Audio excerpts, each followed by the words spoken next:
There we go. Let's see if we've kicked off the rust. We've remembered to hit the mute button this time and say hi. Yeah, here we are, back from vacation, but still putting little odds and ends together to put on a radio show that we now call Mornings with Pat Kreitlow. That'd be me. So, big thanks to everybody who filled in for guest host duties over the past couple of weeks while I was away in Europe at a dear friend's wedding. We'll talk about that. We'll talk about Europe travel, some of the headlines that I missed, some of the headlines you might have missed that happened in other places around the world. For example, there were a lot of elections in countries in Europe and elsewhere where that whole Donald Trump luster, it's kind of wearing off, unless your name is Donald Trump, but not working so well elsewhere. We will talk to Hans Breitenmoser a bit today about the cuts that are being made in the budget and its impact on rural Wisconsin. We will talk to Chad Holmes, and he'll talk a bit about the importance of taking care of your health from a personal standpoint. We'll talk to Kirstie Danielson, who works in public health, is a Western Wisconsin native, and will tell us about the dangers of all the Trump budget cuts to public health programs and how it will impact you down the road here. We'll talk to Dan Shafer, the political editor at Civic Media and the founder of the Recombobulation Area, and we'll all get caught up on Wisconsin political news as well. Brittany Merlot has a rainy, icky forecast for us as well. All that coming up in, let's see here, 2.5 minutes across the Civic Media Radio Network and right here. We'll see you soon.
Live across Wisconsin on Civic Media, you're listening to Mornings with Pat Kreitlow, powered by Up North News.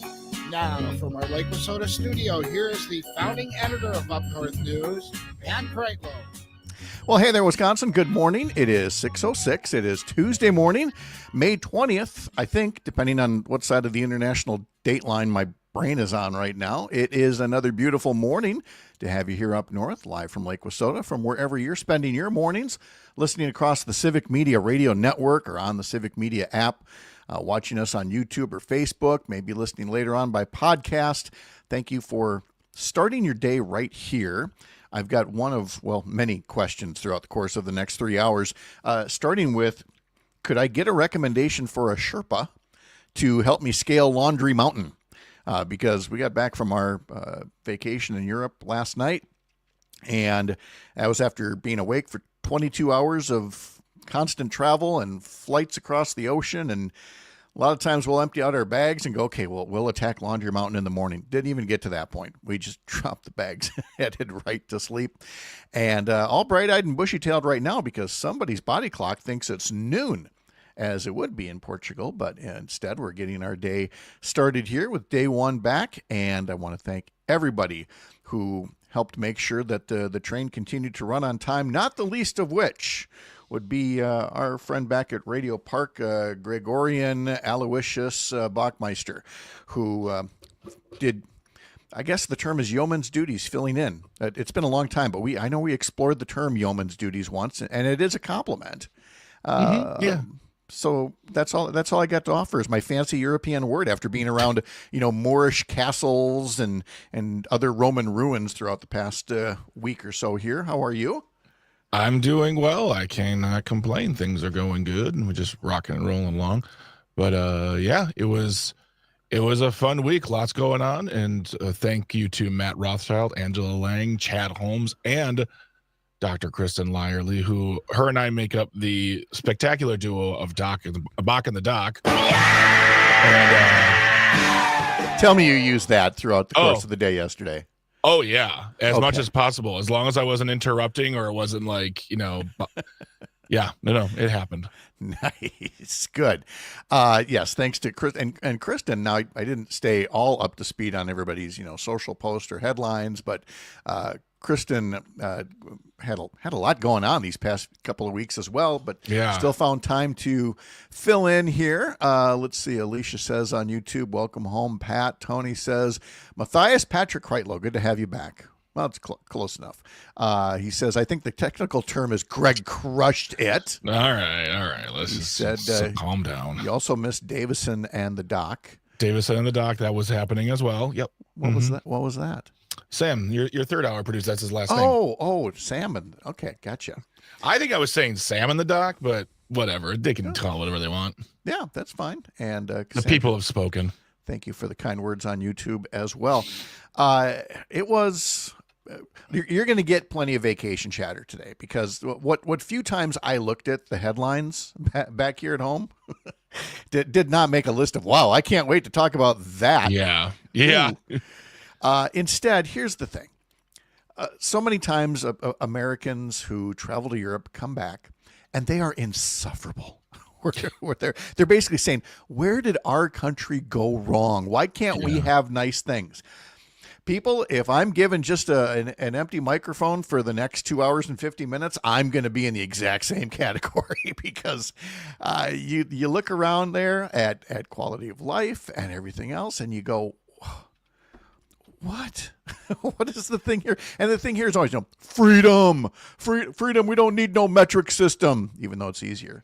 We don't need, high-speed rail, even though it's easier to move people around. We don't need healthcare for everybody, even though it would be healthcare for everybody. So, it was one of those trips where you go, we got work to do when I get back, All those socialist, communist countries out there giving people free healthcare and free education, they're falling apart.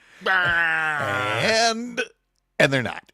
If anybody's falling apart, it would be the country that didn't keep up. And I'm not coming back here to trash America, but I definitely have some opinions on the how did I put it once when making notes? The baby, stop being babies. And I'll tell you what, if I'm going to go off on any one thing about it, I will start with the metric system. Stop being babies about this. Like, we've always used feet and miles. You've seen the Nate Bargatze sketch on Saturday Night Live. Yeah. Mocking us for that. I should have known. That should have been my red flag back in the mid to late 70s when Americans were like, we're not going to change. Like, this is an omen of things to come. Stop being babies about some of these things that would make our lives better. But you can only lead a horse to water so much. Yeah. So Tony says, oh no, did you come back to a socialist, Pat? never really left. In that way, shall we say. It's all good. Pat Alicia says on YouTube, we could absolutely do so much better. I love my country, and change can be a bad thing. I said, cleaning up her language, but we need it, and we can be so much better. And I mean, that's what it is. But let's take the geopolitics out of this for a moment, and just talk about being away. And this was the whole point of my trip away, was for a dear friend getting married, somebody that I'd worked with at the TV station here in Eau Claire. And she has been through many ups and downs in her life, and finally found happiness with this guy, this great guy. I mean, Greg, you've been to a wedding and you go, wow, how did these two people find each other? Could it be any more perfect? Yeah. I mean, our own, of course, too. I'm not. Oh, dude, I mean, I've been thinking about my wife this whole time. That's how much I like her, and I'm not even saying that to be funny or anything. Like I am that guy that you saw at the wedding and went, really? She picked him? Yeah, that's weird. That's exactly how I look back and I think of, because we were so young, and all the people going, don't buy him anything engraved. It ain't gonna last. My goodness.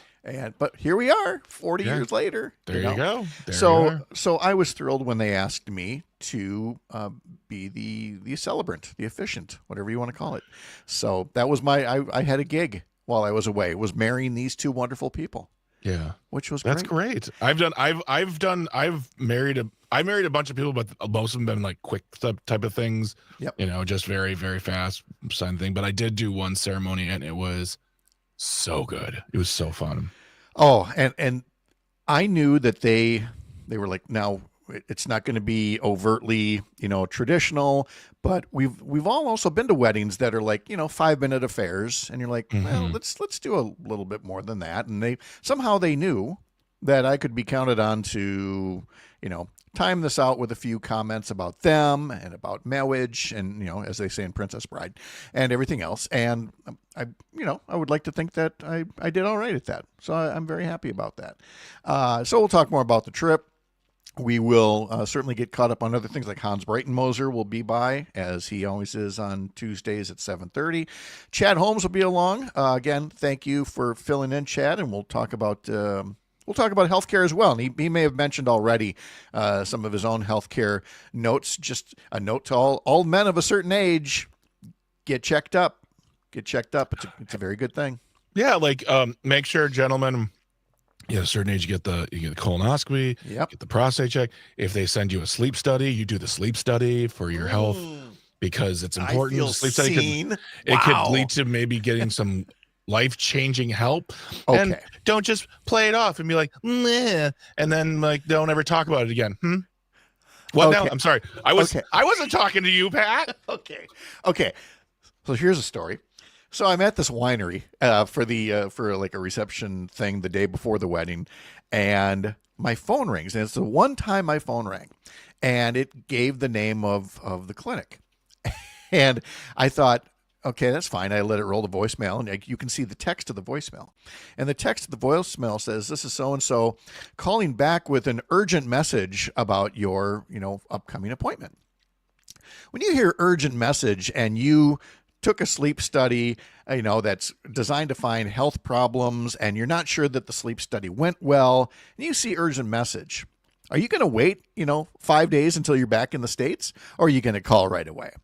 So I called right away, and this person says, well, yes, we've had a change in the schedule, and we can move you up earlier and see you earlier.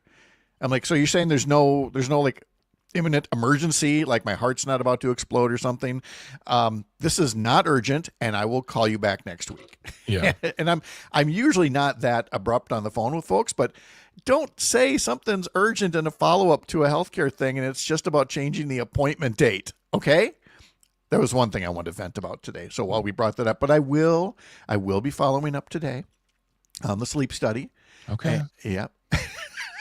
Alicia on YouTube says, Patrick, as I look over the top of my glasses, I was doing that, wasn't I? Yes, I did. Yeah. So, yeah. But we're we're now that vacation's over, we're getting back on track for that, getting it taken care of. Because again, the little Apple Watch iPhone thing, I'll look at it like I did again this morning. It'll go, ah, you're not dead yet. Good deal. You should follow up on that. So I Good will. job. Yes. So I will. And we'll talk to Chad Holmes about that. Did I get to Dan Shafer? No, I didn't. Dan Shafer will be here as well at 8:30. And not only will we talk about things like the Republican State Convention over the weekend and other things in Wisconsin, but we will get a little, shall we say, geopolitical. We'll get a little international here. Ooh. Yeah, I know. Well, because, and I mentioned this in our weekend newsletter that I had sent out while I was away, that not only was this wedding over the weekend in Portugal, but it was also Portugal's national elections. And so everywhere in Portugal, especially around Lisbon, were billboards with all the various candidates. And here's the thing, and it actually leads to our question of the week here. We think two political parties, not a great system here, and I would be the first to say, yeah, you're probably right. But Portugal is going through something that other countries have gone through as well. They have something like 10 different political parties. And the plus side of that is you try to cobble together a coalition at any given point based on where the voters say that where they want you to go. But sometimes the voters give you such mixed results that no group of parties can put together a coalition. They have two main parties, but there are enough people dissatisfied with both of them that some are going to like this far right Trumpist like party. Others are going far left, almost, socialist parties that they have there. And in the end, the election results were much like they are here, so evenly divided that nobody knows where we're supposed to go with this. Meanwhile, in Poland and in Romania, much like in Canada a couple of weeks back, the Trump wannabe candidates were dealt setbacks. Basically, people have looked at Trump and said, we don't want that here. So we're going to talk to Dan Shafer a bit about how is it that Trumpism is holding on in the United States because it's the guy named Donald Trump, whereas everybody else who says, hey, let's do the things Trump does, they go, no, I don't think so. I don't think we're going to do that. Nah, we're here. good. We don't need that. Yeah. So we'll talk to Dan Shafer about that. We'll talk a bit about sports, the weather. I've got Brittany Merlot's forecast here that I will rattle off as well. And then she'll be here a little after the 7 o'clock and the 8 o'clock news as well. Tony says, you've come back so cultured. Yes, I have. So much culture. I'm dripping with culture over here. Ooh, sorry, made a mess with my culture. Didn't mean to do that. So we will continue what we do here live from Lake Wissota.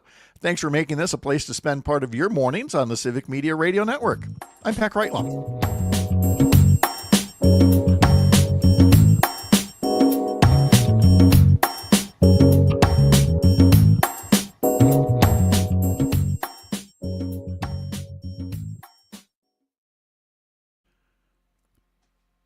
And now we're going to let the listeners down by saying we don't have a secret show today because we're still catching up on everything to get today's show to work. So we'll be back in a bit.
Hey, welcome back. It's a Tuesday morning. It's May 20th, 2025. And this is the week leading into Memorial Day weekend, isn't it? I've been so focused on the vacation thing that there's a big old holiday weekend coming up here. Are you sounding tired before the holiday weekend even starts? No, I just forgot. There's work to be done here before, because we're not going to be here on Monday. So I have to get there. That's right. That's yes. The holidays are great. Don't get me wrong, but for both for Civic Media radio shows and for us at Up North News, it means, hey, you can have the day off, but you're going to need to prepare some content ahead of time that we're going to post on the holiday, whether it's a radio show or a newsletter or whatever. And so it is the old saying, no good vacation goes unpunished. And that's exactly what we're facing here. So yes, we do have that, but positive thoughts. It's a great, it's a good long weekend coming up. We will remember those who gave their lives in service of our country. We will spend time with our families. We will welcome the changing season and the coming of summer right after March leaves. Because here's the email from Brittany Merlot. Welcome back. I hope the trip was wonderful. As for the forecast, blah. And here's her forecast. Heavy rain rolls into the state alongside gusty winds, knocking us down well below average for high temperatures today and battling a wind chill too. Here's the forecast for today across the state. Heavy rain, especially in southern Wisconsin. Lighter rain working its way north. Windy. Highs will be near 50 in the southwestern part of the state and near Lake Michigan. Upper 50s up north. And east wind at 20 to 30 miles an hour. I had to get used to that driving home last night. We have one of those big old flags at one of the workplaces here, and you don't normally see that thing blowing out of the east to begin with, and then like completely straight out, and that's what it was with this 20 to 30 mile an hour east wind. Breezy and wet tonight, still chances of rain, lows in the low to mid 40s, and an east wind at 15 to 25. We turned the furnace off before we left on this trip, because remember 10 days ago it was like pushing 80 all the time. It was feeling great. We had to come in. First thing we had to do is throw the furnace back on because it was so cold in the house here, because that's where we are now with the weather. Oh, well. So anyway, what do we have right now here? 45 degrees here in Chippewa Falls, and Brittany will be along in just a little bit to give us the full details on the forecast here. Somewhere buried in all of these notes, as I try to get back into the swing of things, is the Brewers. I was listening a bit on the radio. William Contreras had a great game, went 4 for 4, and then he broke a tie in the 8th inning with a 2-out single. The Brewers won 5-4 last night over the Baltimore Orioles. For the O's, it's their 7th consecutive loss. But Bryce Terang had a great 2-out walk, stole second, and then Contreras hit a shot past the shortstop to bring home Terang. Contreras singled in the 1st inning. He doubled in the 3rd and the 5th. He walked in the 6th. His 4-hit game matches a career high. Milwaukee's Abner Uribe earned the win by working a scoreless 8th inning. And let's see, the baseball action rolls on here. Let's see if you know what? I didn't put my notes down on that. I tell you, the guy comes back from vacation and he's just falling apart. So I can tell you we're playing Baltimore again today and then again tomorrow afternoon. So I'll get the exact game times for you. But again, you can hear the Brewers across the Civic Media Radio Network, and we'll have details on that in a little later on as we come in through the show. The Up North News Daily Newsletter is out, as it is every weekday morning at this time. Christina Laurie puts it together. And here's the thing she talks about the Badgers.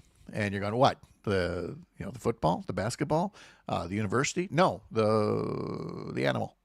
Apparently at this time of year, they like to flip from their stomachs to their backs and stay awake for most of the day. So we're learning all about the badger here and how things change in warmer weather, which we're still hoping to get. There's also an article here on whether Uber or parking at the airport is the better deal at some of the busiest airports in America, and a bit about why the Trump administration wants to kill PBS, which I did take note that Sesame Street has been rescued, I guess, by Netflix. After being on HBO Max for the past several years here. And so people have been passing around an old West Wing clip Okay, to be honest, I see a lot of West Wing clips in my video. You know how it is. You click on one thing and suddenly they just keep feeding you more. And I clearly must have clicked on the one from Two Cathedrals, one of the great West Wing episodes. But I've been getting West Wing clips ever since. And there was one that came up yesterday, was making the rounds about cutting PBS and the whole notion of that there's, is PBS elitist? Fact-based educational programming and culture, there's nothing elitist about it. The better question is, why aren't more Americans watching and supporting the things that broadcast television won't otherwise provide? I don't mean to open up an entire discussion thread here on the merits of, publicly funded public radio and TV, but I have lived in a place where the only commercial TV station eventually went out of business. And the only option was the government-run radio station. You don't want that. And I'm not saying that'll happen overnight here, but you've got to have a full range of media options. That includes publicly supported media, as well as one where you have a media landscape that isn't owned by, just the millionaires and billionaires. In other words, it's not elitist to embrace education and culture. Look at me, Greg. I'm ending on culture again here. Yeah. It's just it's the European in me. So clearly what I need to do during this break here is brew a little espresso, which clearly I am or missing. a little spot of tea, something like that. Oh yeah, that could Yes, be indeed. that could be it as well. So we will continue to roll on here with my thanks for spending some time here as part of your mornings, powered by Up North News. We will have more live from Chippewa Falls after the Midwest Farm Report here on the Civic Media Radio Network. I'm Pat Kreitlow.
Welcome back at 6:35 on this Tuesday morning, May 20th. Pat Kreitlow here in Chippewa Falls, Greg Bach at Radio Park in the greater Milwaukee area, and Luke Mathers clearly joining as well, because adding at the text line, he copies in the Brewers notes so that I would have them in front of me, that you can catch the Brewers versus the Orioles.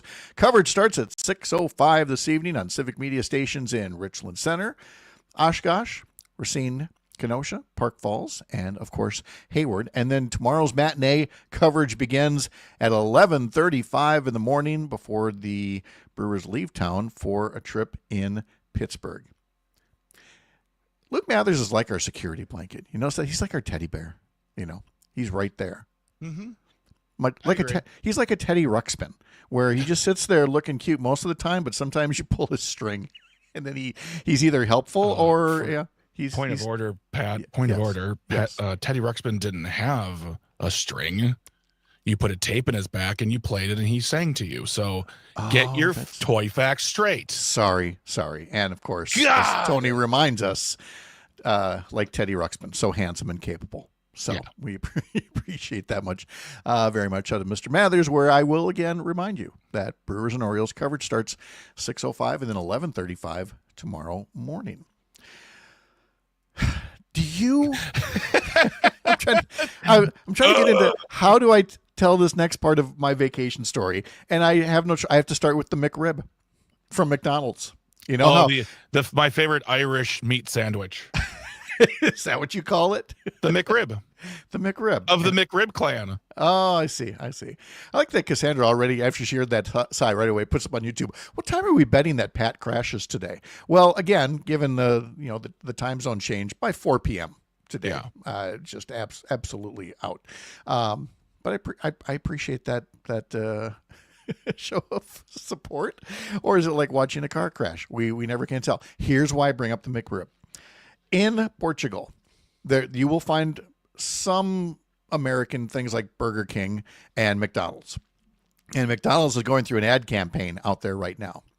And there is a traditional Portuguese sandwich called the bifana. Mm-hmm. And it is a makeup of pork. It's kind of like a pork patty.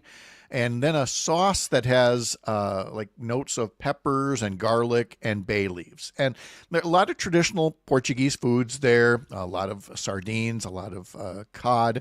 But then there's this pork sandwich. So that's the bifana. Would you eat something called the McBifana? Because I saw those signs. The only thing you saw other than the billboards for all the elections and the candidates was for the McBifana. And as much as I talked about it, would Sherry, who was doing most of the rental car driving and I was doing most of the navigating, would she pull over at a McDonald's for me to try the McBifana? Absolutely not. We were not hitting McDonald's in any way, shape, or form on the way there. So did I miss out or did I luck out? There's the big question for Well, I guess did you have a Bifana, you said it's called? Bifana, yes. Bifana.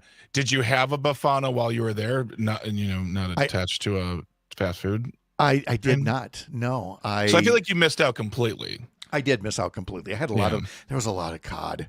They make it in all these different ways, but in the end, it is still cod and sardines, which again are fine, but really salty. It's really tough to overcome that. There are times when at two different points, I mean, you're not like next door to Italy, but you're a lot closer than you are here. Mm-hmm. And there were a couple there were so many local restaurants. That's how I really want to put it, in all of these cities, in Lisbon and Porto and Évora and everywhere else that we went. Lots of these small, locally owned cafes and restaurants. And it was wonderful. And a couple of them were pizza places. Mm-hmm. Some of the best pizza I've ever had was in Italy. And this was right there on its heels. The way that it's made there, just to get away from the commercial production, the mass production of food, and have something made right there for you one at a time, was just insanely delicious. Did you find yourself like, I know people have said to me before when they go to like Italy or Europe, they like, I ate so much food, but I felt light as a feather and I lost weight because we were walking so much. And Yes. because the Yes. ingredients are always natural Yep. and there's less chemicals and additives, like, because, their laws say you can't do that because it, hurts people. Yeah, there's that, and also the fact that if you're on vacation, you're walking, 8 to 14,000 steps every day, Yeah. based Yeah. on what our little phones tell us. And there in Portugal, which if you missed it earlier, I was there for a friend's wedding, and then we did some other exploring around the country. But it's very hilly, and rather than, again, these cities go back, millennia, and rather than bulldoze a lot of things, I mean, you are living in these cities where the hills and narrow cobblestone streets, I mean, very narrow cobblestone streets. Driving was a character builder, shall we say, getting through some of these places like Nazaré, where and another part in Evora, we're going down this dirt road to get to where the wedding is. And clearly they were doing some setup of the wedding, because coming at us, not one, but two big delivery trucks. Yeah. And we're like, there's just no way. And we're faced with the prospect of backing down this dirt road about a good half mile with curves. And by the way, there, at the end, not some curb and gutter, not something nice and flat. Oh no, it just drops right off. And the guy in the truck was just like, no, come on, making this gesture. Come on, we can pass. And Sherry says, nope, and gets out, and I get in. It's my turn to take over. And I have never come that close to sideswiping a vehicle while at the same time nearly plunging off the road. But we managed to pull it off. Things are just a little different in older places where you have the cobblestone streets. They are not built around cars. It's not built around a car culture. They still have trolleys. There's a wonderful trolley route that takes you through Lisbon that I could not recommend highly enough. And again, commuters are using the trolleys. They're using commuter rail. They're using light rail. They're using buses. And they're getting to work just fine without having to have, a million cars in the city center. And it's just a way of going about things that, how did, I think Pat said it, or Tony said, Pat, did you do a semester abroad in college? I feel like you're bringing strong college student back from a summer abroad vibes today. Where did you go for vacation? I went to Barcelona. That's exactly it. And it was not on our list, I guess, is what I'm trying to say, is this whole segment is brought to you by the Portugal Tourism and Culture Board. Go. I mean, it's something that Americans, we're not a culture raised on the notion of traveling outside of our borders. I mean, America is a big country. I mean, you can drive 11 hours and you're still in, like, from one side to other, and you're still in Texas. Yes. So, and I think when you grow up in like Europe, like I have friends in Europe. When you grow up in that area, you have access to cheap flights to other countries. Yes. It's just part of your culture. You can drive to a different part of Europe, but we don't do that. And what you were saying earlier is now we've almost, like what we were saying about PBS, culture breeds education because you're surrounded by different people and you're learning and you're taking in more. And we have weaponized that to be the act of the elite. And yes. Yeah. And to be educated in any way, shape, or form is to be feared.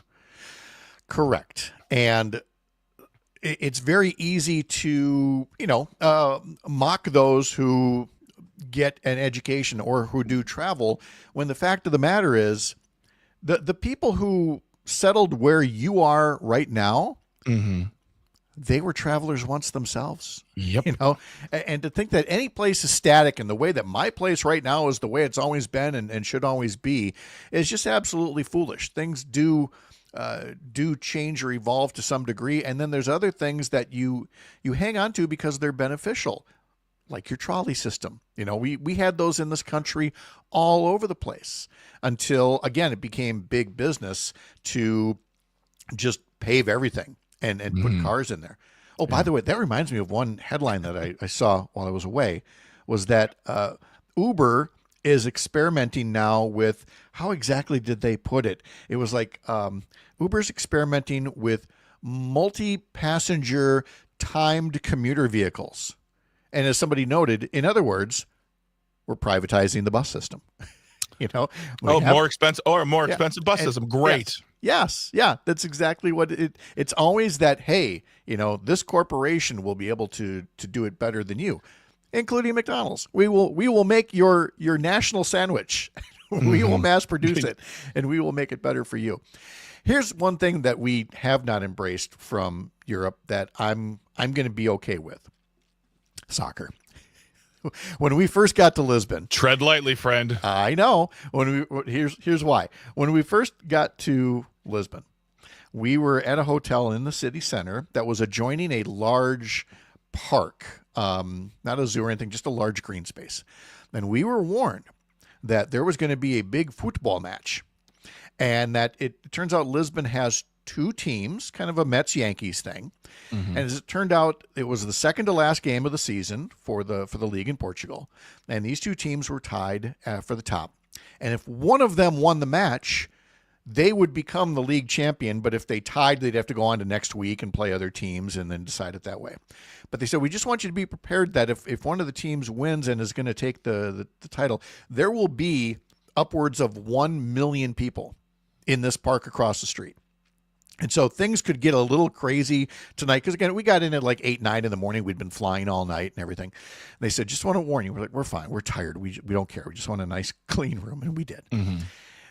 Wake up in time that the match is going on, and they draw 1-1.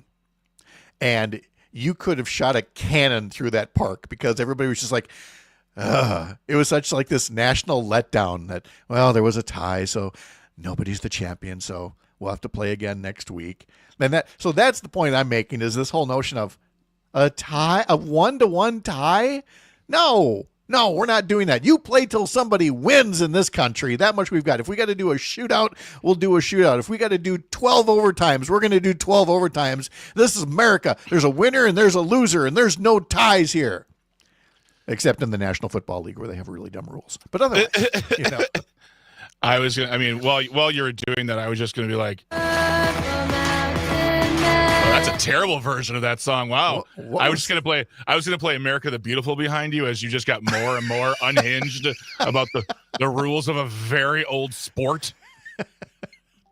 Tony, right away. You watch your I told you, man. I told you Tony was gonna Yeah. He said, I did not expect that hard turn back to America, Pat. Again, it's just the notion of ties and a game that ends 1-1. I was actually following the hockey playoffs while I was over there and hoping so hard to see, teams from Canada in, because I'm not all America. I would like to see, because the Stanley Cup winner hasn't been from Canada in over 20 years. And of course, they were all eliminated except for Edmonton. So, because again, we do the shootouts. You play to win. Oh my God. That's what we Soccer does shootouts too, not all the time, but it's fine. I know. And I didn't have to put up with 1 million people interrupting me. So I'm okay with that. Today's history lesson is next, as we always do. Mornings, Up North and Live here on the Civic Media Radio Network.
Hello?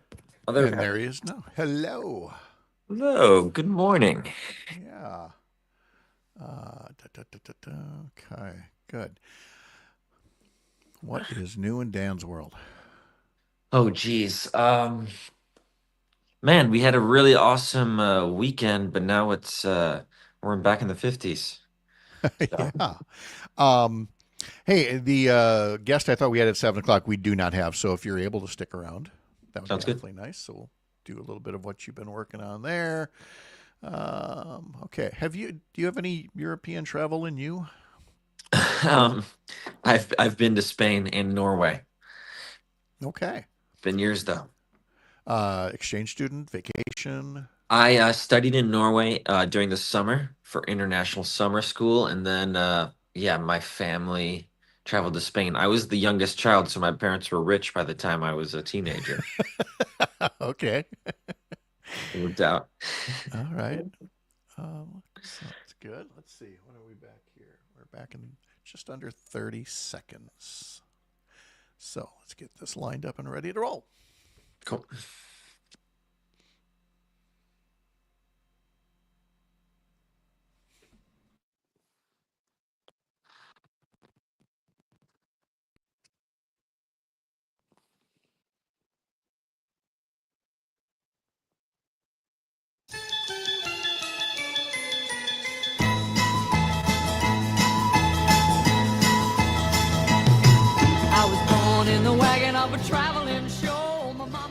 Happy birthday to Sherilyn Sarkeesian of El Centro, California.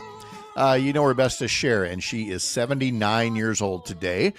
First teamed up with Sonny Bono in 1964, recording as the group Caesar and Cleo, before changing it to Sonny and Cher the next year. Once they hit it big with I Got You, Babe, she decided to just go with Cher. And so happy birthday to Cher, 79 years old today. Joe Cocker was born this day in 1944, passed away in 2014.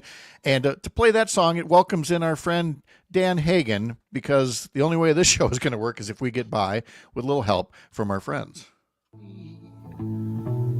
Lend me your ears and I'll sing you a song. This is neither Dan nor Greg I singing, will by the try way. not to sing Or John Belushi.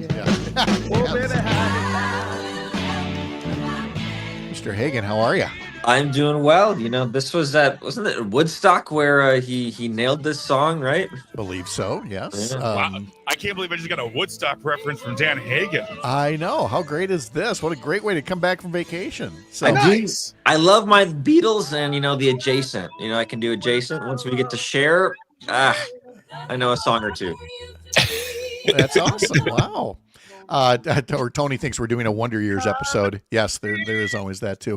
What have you been working on there, Dan? I feel like all we've ever talked about with you lately is reinflating the Hodag Dome. And apparently, That's so funny you say that, because that's what I was going to mention. It's reinflated. They're doing interior repairs. They got to fix the track and the tennis courts, but should be back up and running for real, maybe in a week or two. All right. Well, good. See, again, all weather related. Now the weather is not so great out there, but hopefully not in a way that would that would be awful to just have another storm go through and go, oh, there goes the dome again. So Yeah. let's keep things on the good side of repaired, shall we say. Actor Dave Thomas is 76 years old today. Let's see, a couple of business anniversary notes. Guy named Levi Strauss received a patent this day in 1873 for blue jeans with copper rivets. Which, when you think about it in hindsight, it's like, wait a minute. That was the big technological advance, was pants with rivets in them. But we're all still wearing our blue jeans today, aren't we? It was originally workman's wear, is that right? For going out in the mines? Yeah. That's right. And now we purposefully wear them distressed. Right. Yeah. Let's see. This is also the birthday in 1818 of William Fargo, who co-founded Wells Fargo and American Express. On this day in 1965, the Rolling Stones debuted a certain song of theirs on an American variety show called Shindig. Here's a #1 national hit song that was heard for the first time in the world right here on Shindig. And here are the guys who made it famous, the Rolling Stones! Isn't it weird? It is now weird, given that it was 60 years ago today, to see them just so young and energetic, and the song was brand new, and it's so not that now. It's nice to go back in history. We found this on YouTube. You can find the clip as well, and to have these shows like Shindig where songs can be premiered, and I don't know that we have anything like that, especially now that MTV doesn't have like music videos anymore or anything like that. We have people like The Voice and American Idol, but it's not quite the same, is it? The Young Rascals had a #1 hit this day in 1967 with Groovin'. Wings had a hit this week in 1978 with A Little Luck, going to #1. That's weird. With a little help, with a little luck, it's all Beatles stuff. That's right. Yeah. No. Hey, Jane Wiedlin, Go-Go's guitarist, is 67 years old today. Busta Rhymes is 53. Rachel Platten, who gave us Fight Song, is 34 years old today. On this day in 1989, Paula Abdul notched her second #1 hit with the title track to her debut album. Hey baby, you got to remember. Can I just make a point about Miss Jane Wiedlin, who's turning 67 today? Yes. Oconomowoc, Wisconsin's very own Jane Wiedlin. Really? Oh, thank you for that reminder. Yes. She that's is from right. Oconomowoc.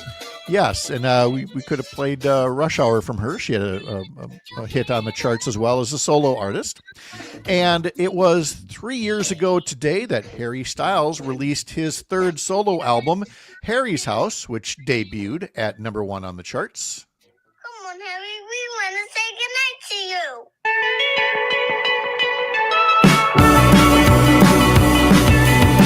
All I really see there is, I think, Jimmy Fallon doing some kind of a spoof on this. It's a very spoof-worthy tune. Sounds about right. Yeah. Let's see. This is National Band Directors Day.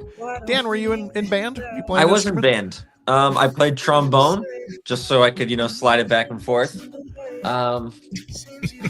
And I was last chair, I think, so I wasn't anything special.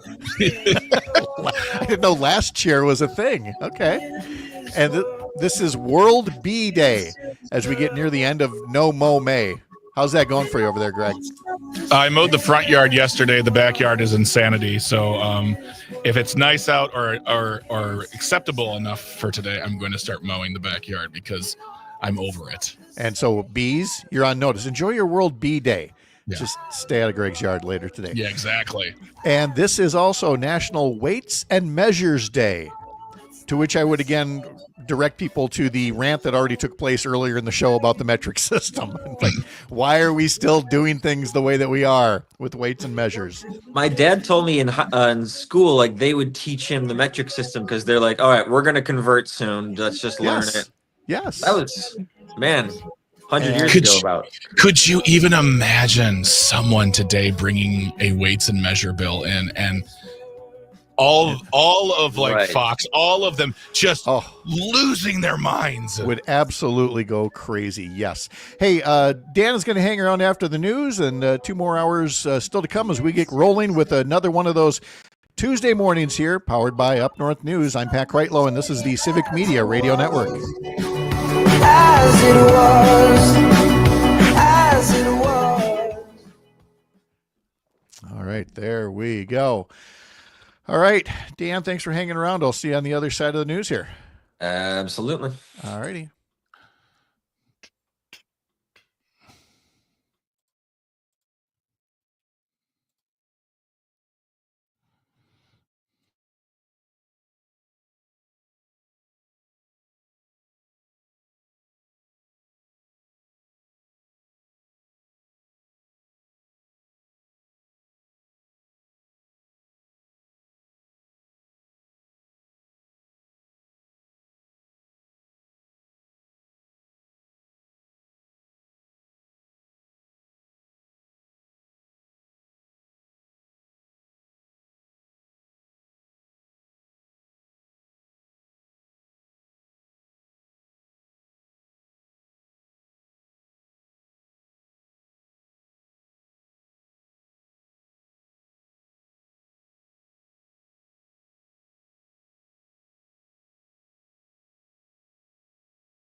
Ms. Merlot. Good morning. Hi. Welcome back. Thanks. Good to see you. What's up, Dan? Pretty good. Life is good. How's pretty boring, right? Weather right now, Brittany. Not too bad, yeah. Okay. Better than yesterday. It's nice to have a break. And yesterday, Sure. Thursday. See how my brain is? Yeah, no worries. Man, we did a story about this people doing a GoFundMe for a tornado that went through Marathon County. Yikes. Oh, Rib Falls? Good. Yeah. Here we go. 10 seconds.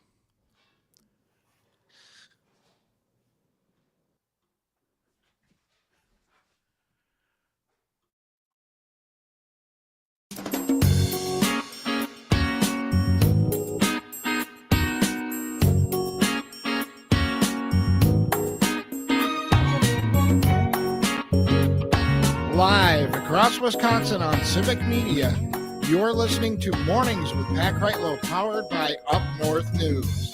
Now, from our Lake Wissota studio, here is the founding editor of Up North News, Pat Kreitlow.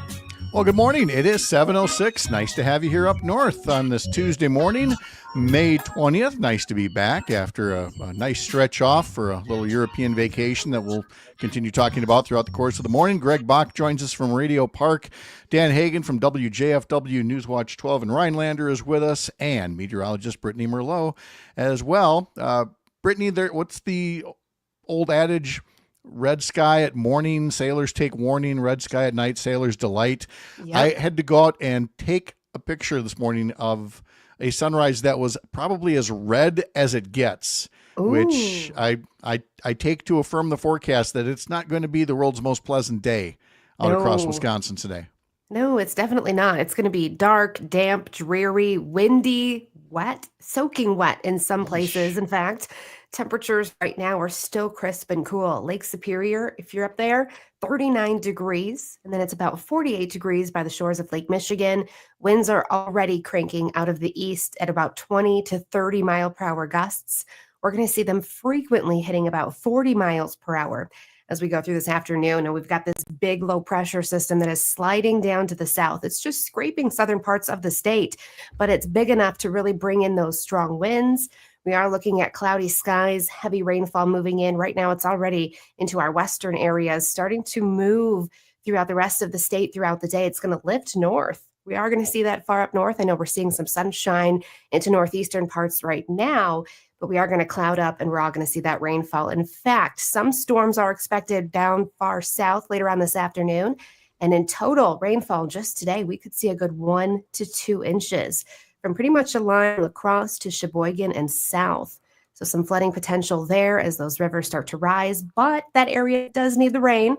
The drought, about 5% of the state is in a drought, and it's right along that state line. So this is hitting the right spot at the right time.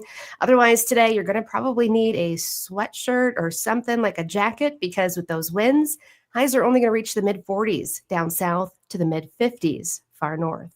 This is a big system. I mean, it stretches from like Atlanta to Saskatchewan. When I first called up the radar this morning, this is not one of those things, oh, poor us, little black rain cloud. Like, nope, everybody's getting a little something today.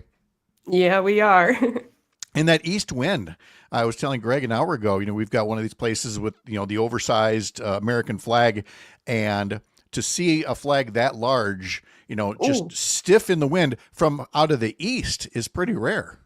Yes, it is. It absolutely is. And that's pretty cool to see. Oh, get a video of that for me, please. Okay. Well, I'd have to want to venture out in this. You'll notice I'm in a short sleeve shirt. There's that saying about, dress for the job you want, not the job you've got. And what you shouldn't do, you should not apply it to dress for the weather you want, not the weather you've got. Because I just got done with 10 days in Europe. It was picture postcard weather. Every day was in the upper 70s and sunny. It looked like, one of those under the Tuscan sun things that you'd see in Italy or southern Portugal or Spain. And I'm not dressed for this. You were actually you were my first tip off, first email that I saw, with the forecast for this morning, because I did not look at the headlines or the forecast or anything. I just landed like, oh, it looks kind of icky out here. I hope it's just passing through. It's not I just know. passing through. No. And then Yeah. we were thinking about you coming back today, and we're like, well, we'll see if he makes it, depending on all those crazy winds that are coming with the system. But I'm glad you're back, and I'm sorry that Thank the weather's you. a little bit crummy, but it'll get better for this weekend, Memorial Day weekend. Woo! That's just it. We've got a holiday weekend coming up. Other folks will be traveling. And look, if you're on a regular, like a 747 or, one of the DC planes or whatever, we've all hit turbulence from time to time while flying. Yeah. But when you're in one of those big old 787s going across the ocean, and you hit something, and from the little map you're somewhere over the ocean, like off the tip of Greenland or something, and you hit turbulence on something that size. I mean, I know planes go through this every single day. It gets your attention. You're going, okay, everybody went righty tighty, right, on all the bolts and everything that's in here. This is all nice and sturdy, right? And it was. So seatbelts on, click. Ooh. Oh yeah, without a doubt there. Brittany, thank you so much. We'll talk to you in the next hour as well. Sounds good. Dan, you were mentioning as well as we were getting set to talk to Brittany a bit about severe weather, and there's fundraisers going on because we did have quite a spate of bad weather right before I left as well. And I know that that's just part of life in Wisconsin, but it's always sad to see. Yeah, that's right. Was it last Wednesday night or Thursday that a tornado went through Rib Falls, Wisconsin? Rib Falls is north of Marathon City. If you don't know where that is, that's okay. It's in Marathon County, and it really didn't touch down for long, but it just destroyed this couple's farm and house. So they're trying to do a GoFundMe and just raise enough money to buy a trailer home so they can live on their land while kind of insurance takes care of the process, which is a long and arduous process. Yeah, it is more so than it should be in Europe, but I'm going to get on that rant again a little bit later. First, I wanted to share from Rob in Tigerton. Welcome back, Pat. Hope you had an excellent time. In Tigerton, it's cloudy and 45 with those easterly winds. It's chilly, and wearing a jacket mowing lawns after a week of getting a suntan 1 week ago. He said, I did my Wittenberg mowing jobs yesterday to beat the rain today. We're going to be talking to Chad Holmes in our next hour about colonoscopies, and Rob says on his that he had right before my break, they found a few polyps, but not cancerous, and so I'm very glad that I got this done. He says, I love the Go-Go's from 1980s. We talked about Jane Whelan's birthday. My favorite song is Vacation. Greg, if I was closer to you, I would mow your lawn with my John Deere. I bet you it would take you 4 minutes.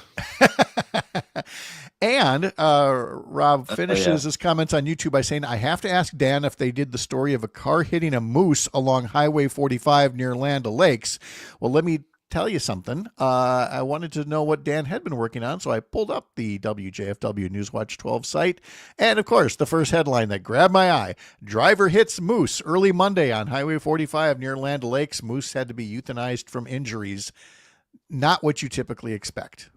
No, definitely a vibe killer. The car hit like the back legs of the moose, unfortunately. So the DNR and the Vilas County Sheriff's Office arrived there, and they just had to euthanize it, which is pretty sad. We only see, a couple moose every year in our area.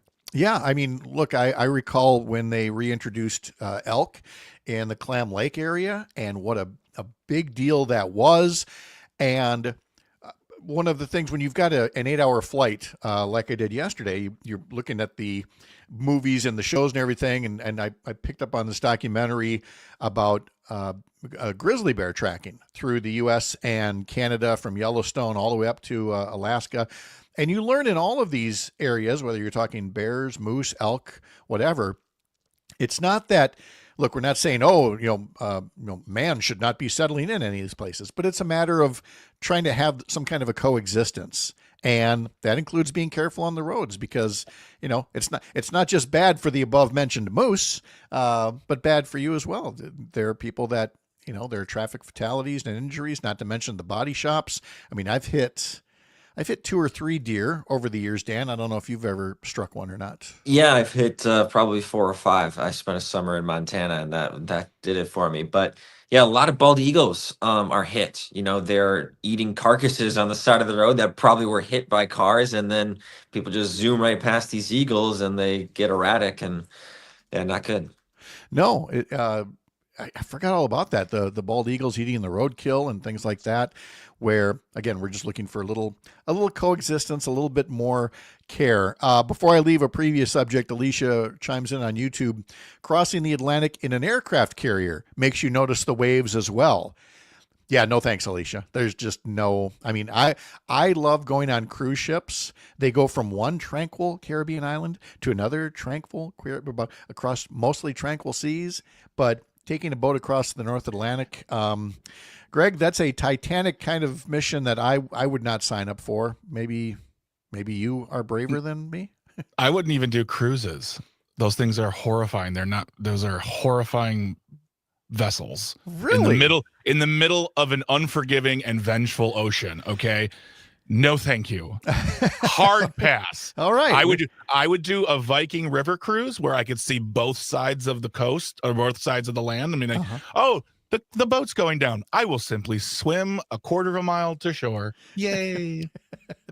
Dan, cruises? I have never been on a cruise. I don't care to go on a cruise. And Greg and we're actually doing a Viking River cruise next week. So we I'm are, looking yeah. forward to that. Yeah. Oh, see, now I knew I'd missed out the arrangements on something there. Well, by all means, enjoy. So Dan, we've covered the moose. We've covered the Hodag Dome is reinflated. And what other stories have you been following up there for Newswatch 12? Well, over the weekend, some Rhinelander paper mill workers noticed a goose was trapped in some lures, and actually a lure and some fishing line. So they were able to capture the goose and drive it to Wild Instincts, a local animal rehabilitator. And they were able to remove the lure, which was in its bill and its foot, and then take out some fishing line, give it some antibiotics, give it some painkillers, and eventually release it back. So a lot of animal rehab going on that's been successful. No, that's great. Tony on YouTube. Did the goose lay the golden egg? No, Tony, it doesn't work that way. It had to pay the medical bills. No, it's funny. I was spending some time with a friend of mine, and there was a mother goose, just probably 8 feet away, like the whole time. I don't know if I should have been that close, but it just stayed right on its eggs. Didn't make a sound. Oh, that's okay. You don't. I was going to make some joke about being goosed. No, I'm just going to move right on from there. Memorial Day weekend coming up. Do you have plans for the long weekend? Yes, I'll be spending some time with my family up in Arbor Vitae, Wisconsin, which is near Minocqua.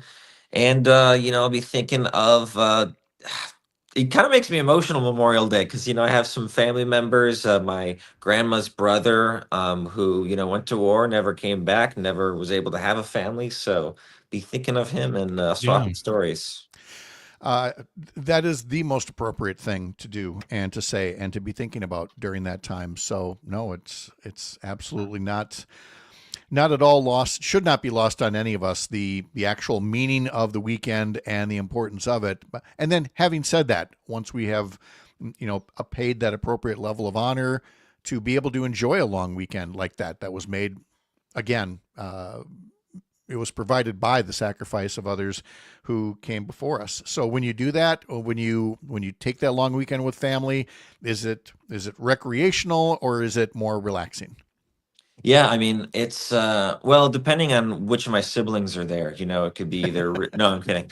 No, life is good. We get outside. We're not a motorboat family, so we get on canoes and kayaks, maybe go fishing, maybe go biking. Yeah, man, just while it's on my mind, Gerhard Steinbach was the brother of my grandmother. He served in World War II. He died on the Bataan Death March. So I'm always thinking of him once a year at least. Absolutely. Attention must be paid, and I'm glad that you've brought it up. Dan, you can catch him over at WJFW TV Newswatch 12 in Rhinelander and also here on Tuesday mornings. We always appreciate it. Thanks for sticking around, help us getting back into the swing of things after a little bit of time off. Welcome back. I don't see much color on you, Pat. Did you use too much sunscreen? I was in a lot of tour buses and sitting in those cafes. You're just covered in a blanket the entire time. Something like that. All right, Dan, we'll see you next week. Have a great holiday weekend. All right. Sounds good. Still ahead on the show this morning, Dan Shafer, as well as Chad Holmes from the heart of America's up north, live from Lake Wissota. Thanks for making this the place to spend part of your mornings. I'm Pat Kreitlow.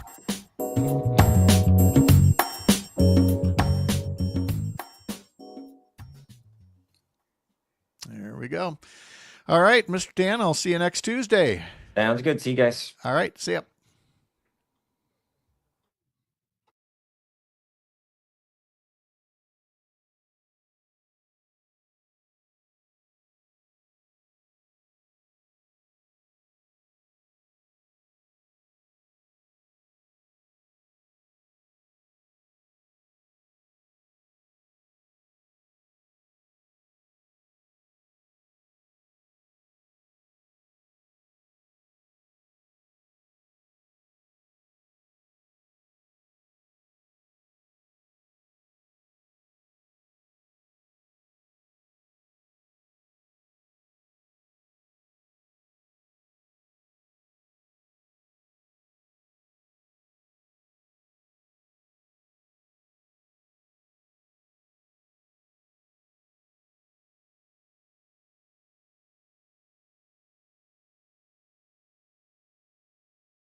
We've got some Brewers baseball tonight across the Civic Media Radio Network. Brewers will be playing the Baltimore Orioles after beating them last night. Coverage starts at 6:05 on Civic Media stations in Richland Center, Oshkosh, Racine, Kenosha, Park Falls, and the newest affiliate, WBZH, up in Hayward. And then there is a matinee game tomorrow, and that is I just said, did I say 11:05 or 11:35 for the start time on there? I will get that in my notes. Greg, it's 12:10. 12:10. So 11:35 would be the pregame. Mm-hmm. Yeah, about that time. Yep. Thank you. I was looking at a different screen because this is normally where I turn to one Greg Bach and say, "Hey, what's coming up later on Matinee on Air?" And then I'm always surprised when I see my name listed on there. So, oh yeah, buddy, you're going to be a Matinee on Air. That was a weird surfer Canadian thing I voiced. I'm never going to do that again. Yeah, we have you today at 9:30, and then at 10 o'clock we're going to have Missy Hughes as she is the I believe the executive director of the Wisconsin Economic Development Corporation. She'll be on talking about tariffs and what Wisconsin's doing, and then we're going to have Beth Heindorn from the Racine Zoo. So it's a very, very packed show today. And of course, concluding with This Shouldn't Be a Thing, where we take a look at funny, weird, and sometimes stressful news. No, it's we just take a look at a story that's circling the world and kind of like, should this be a thing? Should the people be doing these things? It's weird, but yeah, it's all part of our last half hour we call audio sorbet, where we sort of cleanse the palate, bring in some fun, and let the beautiful, relaxing harps just do their thing. Yes, the harps are cleansing in and of themselves. There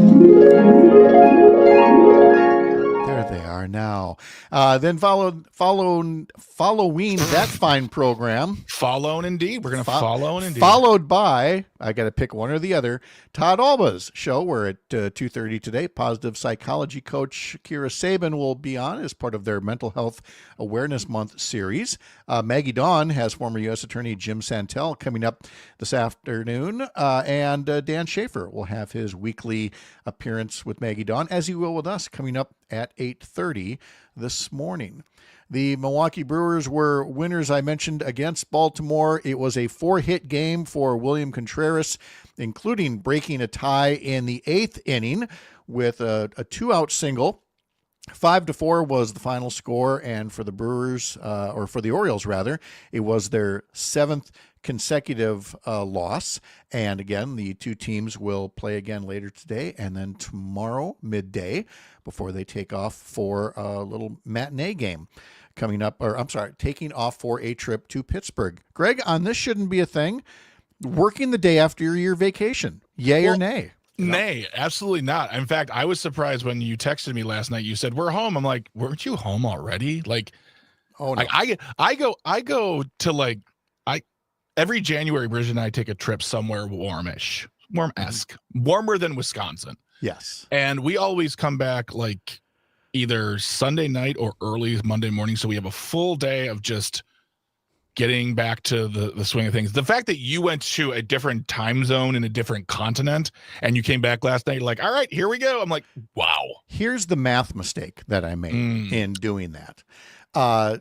Again, because of that whole thing of the Earth being round and these time zones. Okay, Pat. Watch as I explain the curvature of the Earth now. Anyway, in Europe right now, it's the noon hour, and I would be all bright-eyed and bushy-tailed, so thinking, okay, we're getting back later in the evening, but in the morning, 4:00 in the morning when I get up, my body will think it's noon. Mm-hmm. But then there's that whole flying for like 22 hours, getting through the airport in Lisbon, which that's a story I could take some time to tell, but nobody at the Lisbon airport is listening right now. So I'll save that for a sternly worded letter at some point. And then, transferring in Paris and then the flight and everything else that comes over kind of takes a little bit of the wind out of your sails, if I may be so bold as to say. I need to look at a map of Europe because okay, something's not computing, and this is just might be okay. Yes. So you had to fly from Portugal to Paris, from Lisbon to Paris, because it was a direct flight from Paris to the Twin Cities. Now, other people who were going to this wedding flew Chicago to Toronto, Toronto to Dublin, Dublin to Lisbon. Wow! And I just was. I thought if we can get this, if I can name that tune in 2 flights, I'm going to do that instead. Thank you. Yeah.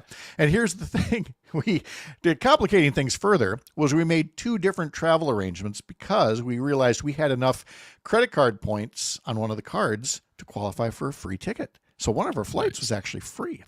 But to use the American Express points, it was an offer through Virgin Atlantic. Yeah. So Virgin Atlantic has a partnership with Air France, and the flight was by Air France. But in the U.S., the flight was managed by Delta. Oh. So trying to get checked in for these flights both ways. Were you going to Air France and like, oh no, I know it's our flight, but Delta manager, you got the points through Virgin Atlantic, and they're like, oh no, and Delta was like, well, you didn't book it directly from us, so we can't help you on that. So for all the wonderful things that I've said for the first half of this show about travel to Europe, and again, we are as big a travel fans as ever before, but sometimes it's the traveling that is the thing, and that would include the guy sitting just across the aisle from us, who on the entire 8-hour flight from Paris to the Twin Cities had this wet, persistent cough the entire flight.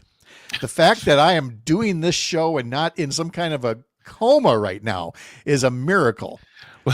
And that's been another episode of Pat Talks to the Manager. Why we talk. This is why Pat advocates travel, but there's some issues. Yeah. Coming up later, Chad Holmes, Dan Shafer, another check-in with meteorologist Brittany Merlot. First, we're going to have Hans Breitenmoser. Remember, sign up for those newsletters over at upnorthnewswi.com. This is the Civic Media Radio Network, and I'm Pat Kreitlow.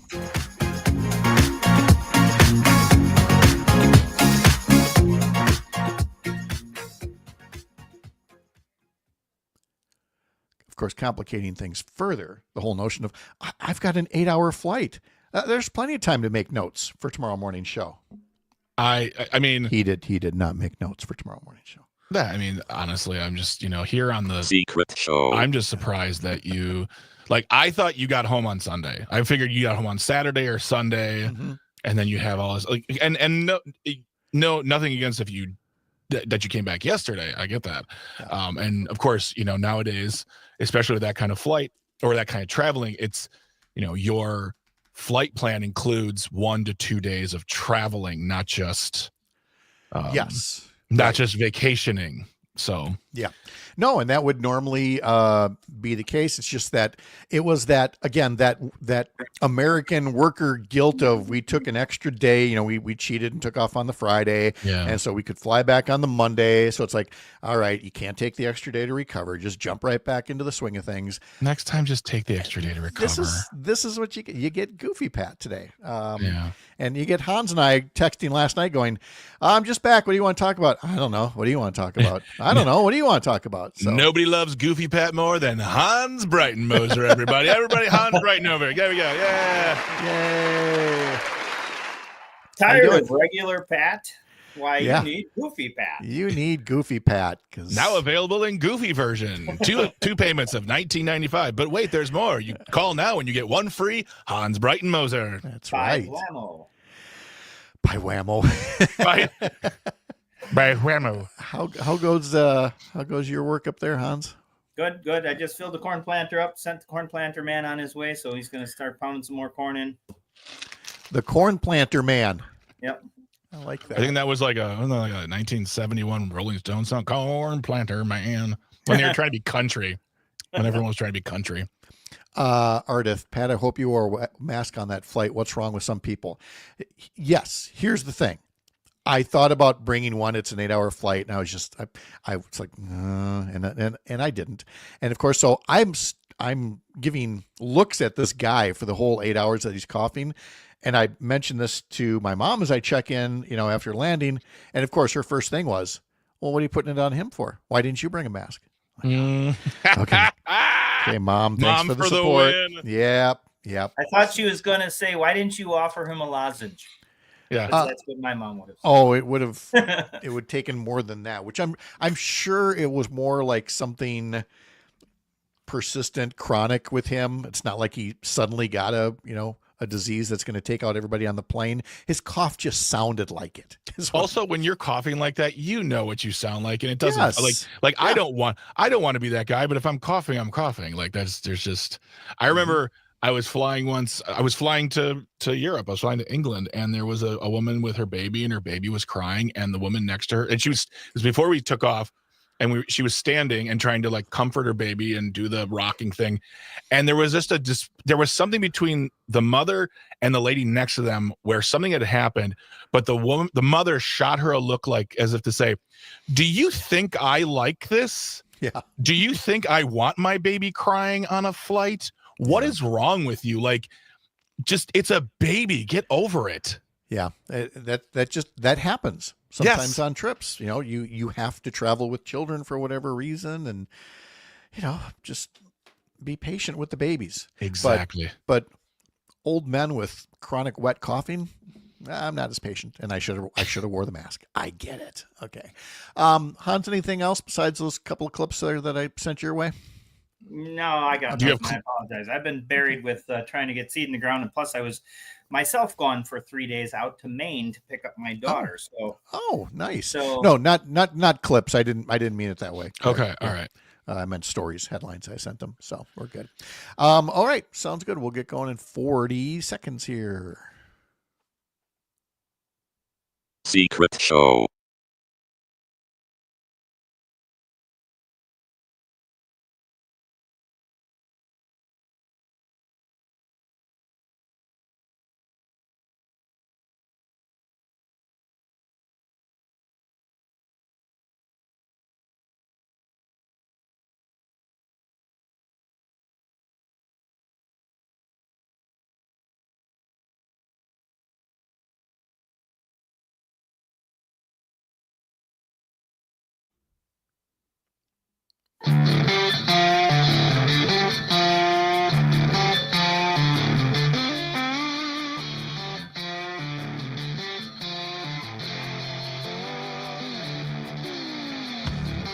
Welcome back. It is 7:35. I'm Pat Kreitlow here on the Civic Media Radio Network, live from Lake Wissota on this Tuesday morning, May 20th. Nice to be back. It was a wonderful vacation, 10 days away in Portugal for a friend's wedding and some sightseeing, and we have talked about it at length, which is Pat's way of saying, I didn't look at the news very much, and the stuff I looked at, I didn't really want to dwell on today. We'll have plenty of time for that. In fact, Dan Shafer is here 1 hour from right now, and then we'll really get back into the spirit of political headlines, Wisconsin, nationally, and frankly, internationally, because of some of the election results that happened while I was in Europe over the past couple of days. So we'll talk to Dan Shafer about that. About the flight, though, on Facebook, Ardith writes, Pat, I hope you wore a mask on that flight. What's wrong with some people?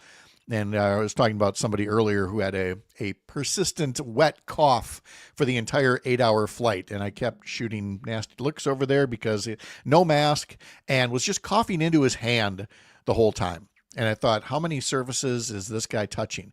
But of course, telling my mom about it, the first thing I get back from her is, well, did you wear a mask? I'm like, no, I didn't. So lesson learned for that next very long flight here. But I appreciate the concern. Again, nice to be back. Good to be catching up with folks like Greg Bach in Radio Park and Hans Breitenmoser, who joins us from up in Lincoln County, one very busy farmer this time of year. How is Hans doing today? Good morning. Good morning. I'm fine. I just refilled the corn planter again, so the guy that plants my corn can try and get a few more acres pounded in before it starts raining. The corn planter man, as you described him earlier. The corn planter man. To which, by the way, if anybody's like looking askance, like, well, wait a minute, he's the farmer. It's a different world out there, folks. And, thanks to the cost of the equipment and the scale at which you can get some of this work done, whether it's the planting or the combining or anything else along the way, there's a lot more of this where the work is divided among many farms that way. And when it's you better be ready when it's your turn. Right. So we hire a guy from Marathon City who plants our corn. He has a 12-row John Deere planter, and he's all set up to plant corn. And so we just contract that out to him. But my job is then to make sure that my guys get tillage done in advance of the corn planter, and also keep tendering him seed and fertilizer and making sure that he knows where to go and that he's got all the things he needs to keep him going and keep things moving in the shop. So every time somebody rolls up with a busted piece of equipment, I can cobble it together as I do and get it going again. That's because ultimately it is all up to you. I mean, everybody else is just a part of it, but it's your name on the bottom line. Yeah. I mean, obviously I'm the one that's paying the bills. And right. So I tend to be the ringleader this time of the year and don't actually do a lot of tractor driving myself because I spend most of my time keeping all the other equipment moving, which is fine. I enjoy it very much, but it's super busy. The month of May is not long enough to get everything done that we try to get done. This time of the year, we put cattle out to pastures, which means there's fences to be repaired and animals to move around. Every time I look at a hay field, it's gotten a little bit taller. So we need to be thinking about making hay in a couple weeks as well. So very busy. We were, before my break 2 weeks ago, talking about getting all the tillage done, and the new stats are in right now from the USDA on Wisconsin progress. And spring tillage is 86% complete, but it's funny that you mentioned the first cutting of alfalfa hay. That's already at 5% complete. Is that right? Oh man, I'm behind again. I know, 5% done. Let's see. On the corn planting, it is 73% complete, 5 days ahead of last year, and 3 days ahead of the 5-year average. Corn emergence was 23% complete, and by the way, part of the reason for all of this is, the weather. Again, when I left, it was get the field work done. It's the weather's gorgeous, but sure. Farmers had just over 5 days of suitable field work. And now, of course, you've got all this rain that's moving through the area. So, I mean, you're always at the tender mercies of Mother Nature on these things. Absolutely. Absolutely. So it's really just a matter of kind of budgeting our time and keeping an eye on that forecast and trying to figure out what things can be put off for the rain days and how many acres we can get done prior to the rain. And that's basically what our lives have been here so far for the month of May. We did get a lot of work done last week with the dry conditions. So we're at about 60% corn planted. I'd have all my beans planted except for we did a little miscalculation and ran out of seeds. So I gotta pound a couple more acres of beans in, and our new seedings are pretty much in. So. Okay. Yep. Soybeans are 66% planted, 5 days ahead of last year's average. And let's see, the oat planting is 82% complete. The topsoil moisture thing is interesting. You've got 4% that are at very short and 17% short. And yet you also have 70% adequate and nearly 10% surplus. So you definitely have a range here depending on where the rain has fallen. There were drought concerns, and now lately there's a little bit of surplus concern depending on who's getting the heavier rain. Yeah, well, and I feel like it's such a moving target because, as I said earlier, my corn planter, man, is only like 25 miles away from me. And they got rain when we didn't. We got way more rain than they did the last time. And on Friday night when it stormed here, I don't know how many inches of rain we got, but it rained really hard for a very short period of time, which did create a bunch of washouts and so forth. So that's the thing that I think we're dealing with more than we used to. I know we're dealing with more than we used to, and we will deal more with in the future, which is heavy, super, strong storms and big rains that really wash things out. And it makes our jobs a little more difficult because we have to be selective about how we do tillage, when we do tillage, and trying to figure out how we can incorporate cover crops and no-till to the best of our abilities. So that we don't get these washouts. Because, man, I was looking at some fields yesterday that had just been planted, and boy, they got tore up pretty bad by the strong rains that we got Friday night. So that's a real challenge. Yeah. And all that work is keeping folks from maybe paying attention to other things like politics, tuning things out where applicable. But that would then mean missing out on some of the action, like, for example, the House Agriculture Committee on Wednesday night last week moved out a piece of its budget package on a party line vote. And so, again, you had people like Congressman Derek Van Orden, who are on the House Agriculture Committee, saying, well, I'm going to fight against these things like big cuts to SNAP or Medicaid or the VA.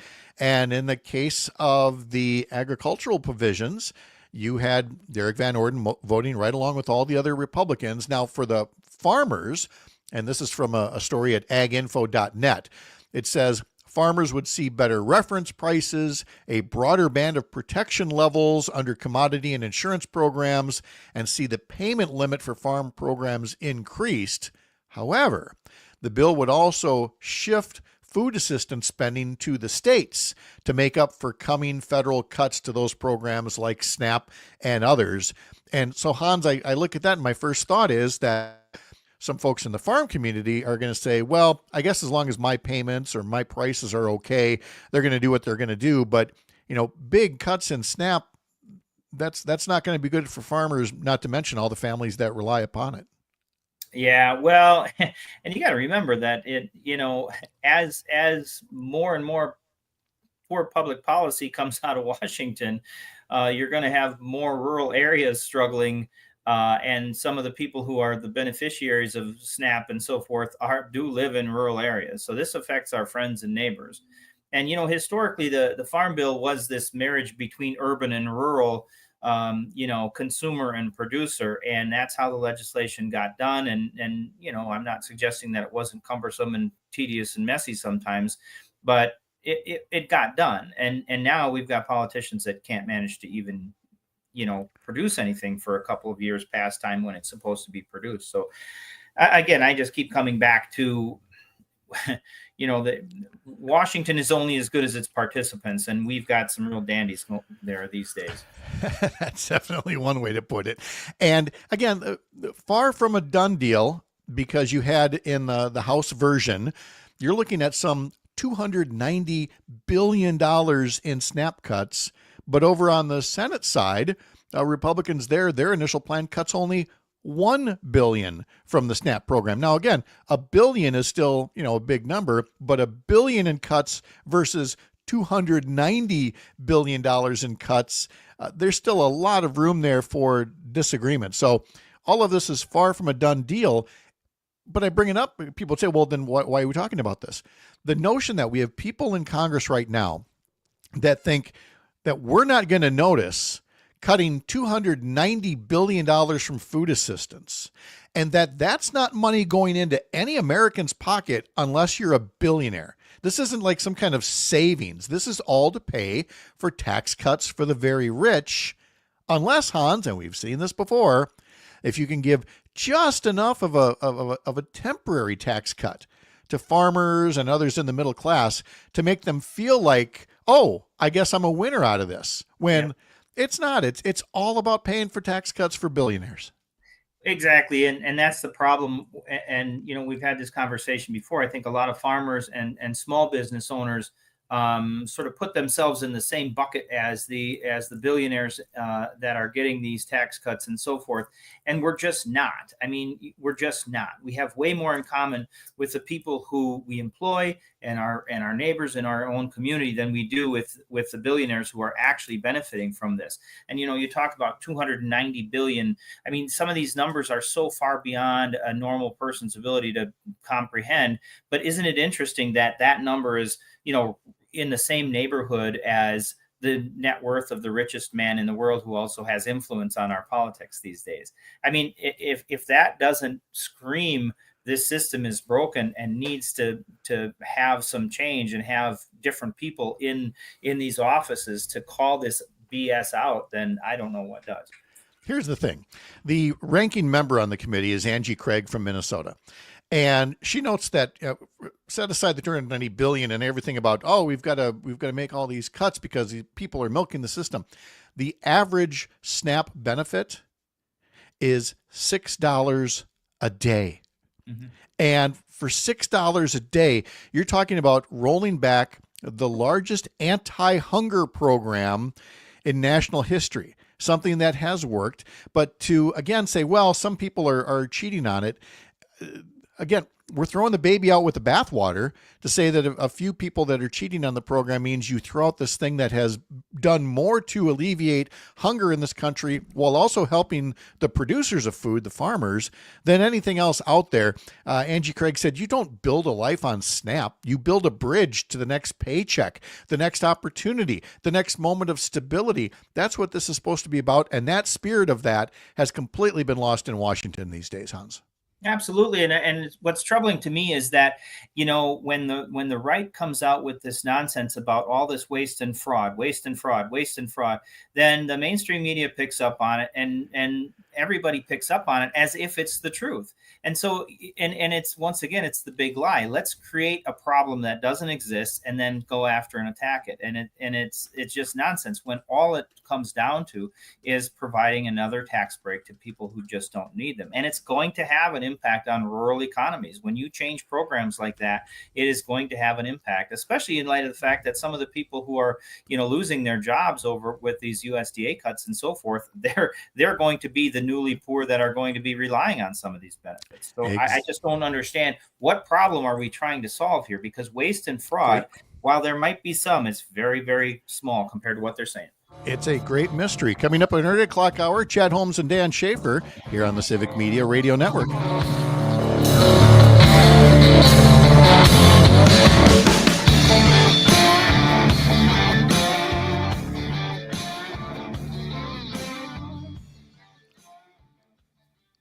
There we go. We're in break.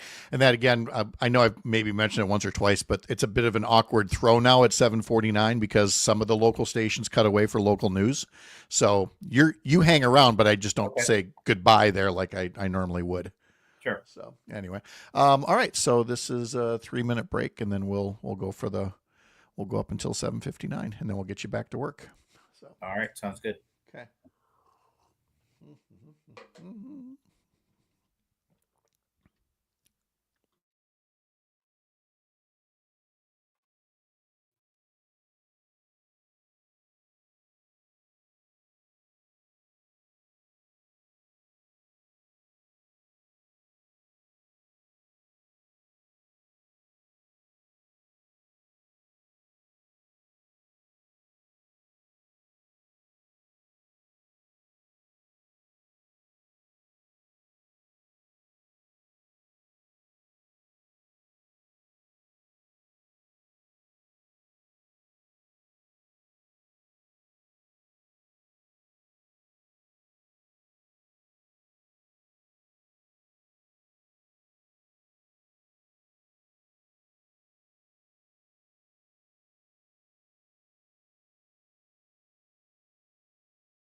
In the Up North News Daily newsletter today from Christina Laurie, why the Trump administration wants to cut Big Bird or everybody else that used to be on PBS and public radio, and what does it really get us to make these kinds of cuts? It's still related to the discussion we're having right now here with Hans Breitenmoser about cuts to nutrition assistance programs, or even Hans to the VA.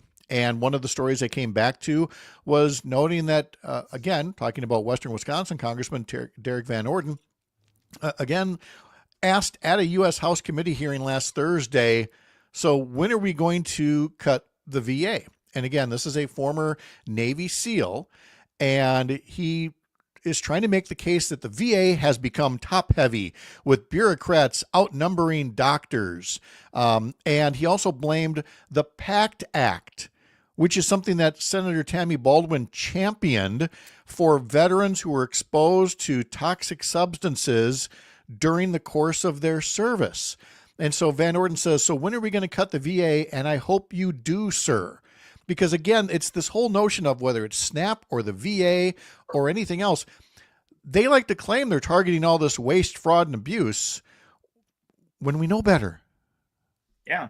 I mean, I think the VA, and obviously I'm not a veteran, so I should probably just stay in my wheelhouse, but it all, it's all that same rhetoric. We're going to find waste and we're going to, get rid of it, or more, close to the point, what they're saying is there's all this waste and we need to get rid of it. And I think any organization who isn't introspective and tries to figure out how they can be more efficient and so forth, these are government agencies. They deserve scrutiny, absolutely.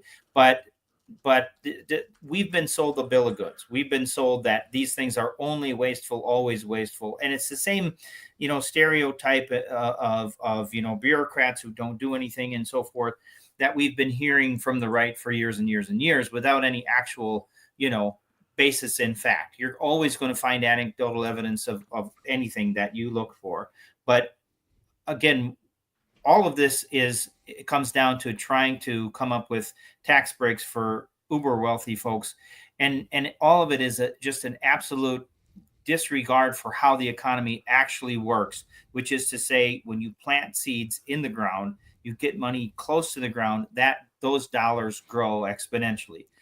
That's what makes rural economies work, and urban economies are very similar in that regard. All right, let's turn away from the politics here. Let me turn to more of your own personal family history in agriculture here. Having just returned from Portugal and seen these, a lot of them were vineyards, but other farms as well that have been in families for generations, or they have passed on to others as well. And the European roots of American agriculture, which is very real in your family. Yep. And I'm really getting to the importance of agriculture, the importance of immigration. We've talked about it from the standpoint of modern day migrant labor, but the whole notion that of this country is this premise that you can come from anywhere and you can succeed. And it isn't just, starting as a farmhand or something. You can tell us all about how the immigration story is real and successful from a farming standpoint overall. It's truly the story of American success. Oh, absolutely. I mean, it's the story of my life. My parents moved here in 1968 from Switzerland. And the reason why they moved here is because the practical reason why they moved here is because they were unable to afford land in Switzerland. Even back in those days, they were selling land by the square meter because it's a small country and land was too high priced, and they'd never be able to own it. And the other thing over there was that because my dad didn't have the education that the banks wanted him to have, they wouldn't loan him any money. So it was just a little tough, row to hoe there. But my dad was also the very stereotypical immigrant in terms of he really understood that America is an idea, and that this was a place where he was going to have a chance to do something. So yeah, they came over here. They were able to buy a farm in short order. They were able to borrow money, got credit because they paid their bills. He immediately got a job at a local feed mill alongside the farming as well, and so he learned English at the local feed mill and at the local tavern adjacent to the local feed mill. And my mom learned English watching Sesame Street with my sister and myself, and that's many years ago, and the rest is history, I guess. No, it is. But again, the conditions were still such that we were much more welcoming toward, Yes. migrants who wanted to come here and build something, in rural America. Right. And And understood. I think at a cultural level and at the federal government level, there was an understanding that immigrants bring something to the party, because they do. I mean, it's fact, right? And so my parents felt very welcomed here. And public policy understood that these are people who are coming here because they understand that they have something to contribute and can do well for themselves and so forth. And in doing so, lift a lot of other people up. They will be assets to the team. Everybody, public policy at that point understood that and said, by all means, we're flattered that you want to come here. Come on in and let's go to work. And when I think about the economic impact that my parents had and that I've had since them, because they moved here, and so many other immigrants, it's staggering. And why we're so anti that now just is puzzling to me. It is, and remains so, because we so need immigration reform more than ever, and we need to reinvigorate this story more than ever. Hans Breitenmoser, thanks for helping me get caught up after vacation. Always good to chat with you. Have a good week. Good luck out there in the fields. All right. Thanks, Pat. You bet. Tomorrow on the program, Christian Phelps, state representative from Eau Claire, will be here. Devin Remaker, candidate for state Democratic Party chair, will join us, along with Melissa Baldoff, James Kelly, Melissa Kay, Sharita Booker, and Greg Bach. Greg Bach is back 1 hour from now for Matt and Air on Air, so stick around for that. In our next hour, we will have Dan Shafer and Chad Holmes and an updated forecast from meteorologist Brittany Merlot. Remember, follow what we do at upnorthnewswi.com and hear mornings on the Civic Media Radio Network. I'm Pat Kreitlow.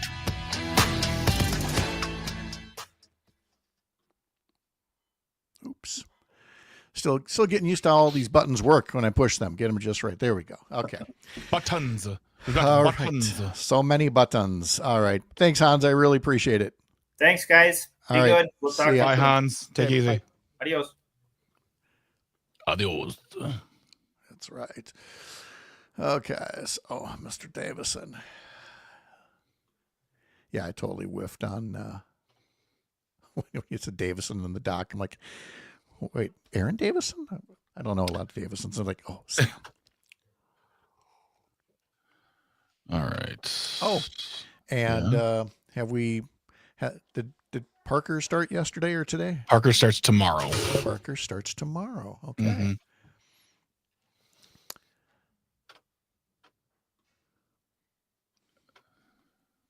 Oops.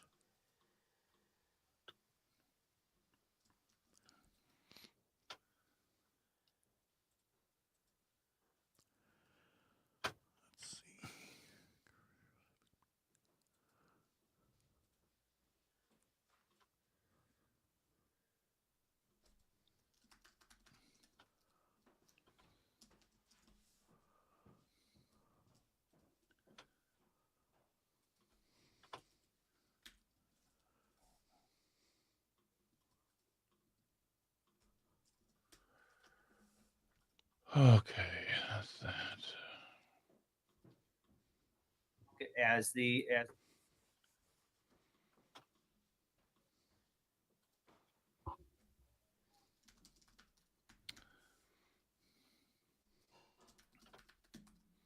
I think actually I get to meet Dom as well, who's the guy I believe taking over for Sam. Dom? Not that Dom, different Dom. Sam's leaving, I believe, in a few weeks, a week or so. Uh-huh. So the new guy is shadowing. So okay, gotcha. And so there we go. Here would be Sam, which would, and then somebody behind Sam's name anyway over there. This would be Dominic. This is Dom. New producer. How's Hey, it? No one replace you, Sam. Simply just doing the job you used to do because you are irreplaceable. Aw. Irreplaceable. So, all right, I gotta go do some stuff. I'll see you all later, Pat. I don't know if you did it yet, but I still need a third hour description and title. Oh, I should go work on that then. All right. All right. We'll see you all later. Okay. Have a good show, all y'all. Bye. Bye. I am not seeing the show notes for today, the document. Did I not? Boy, oh boy, I tell you. All right. Well, here they come. Okay. All right. And Greg did not see them show up in Drive right away. He had to find the link in email. So there, I just shared it with you. Though I do have to write in a description and everything. So I'm going to do that very quickly right now. And given that I've had so very little prep here, expect a quiz from Dom on introducing himself. So. All right. Will do. I'll talk about myself a little bit. I love talking about myself.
Okay, there's now a third hour title and description in there.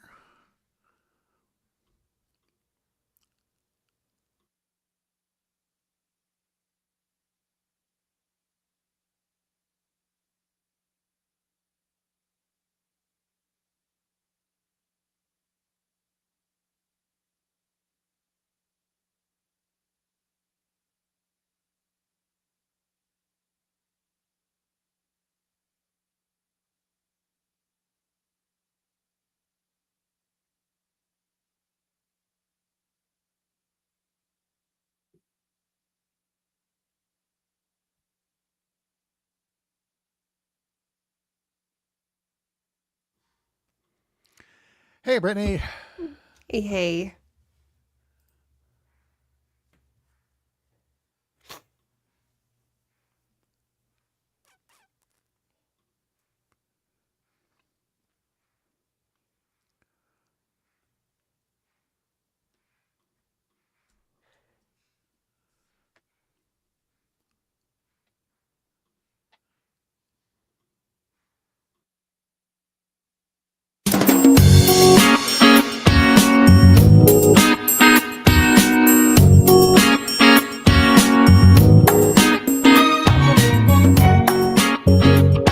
Live across Wisconsin on Civic Media, you're listening to Mornings with Pat Kreitlow, powered by Up North News.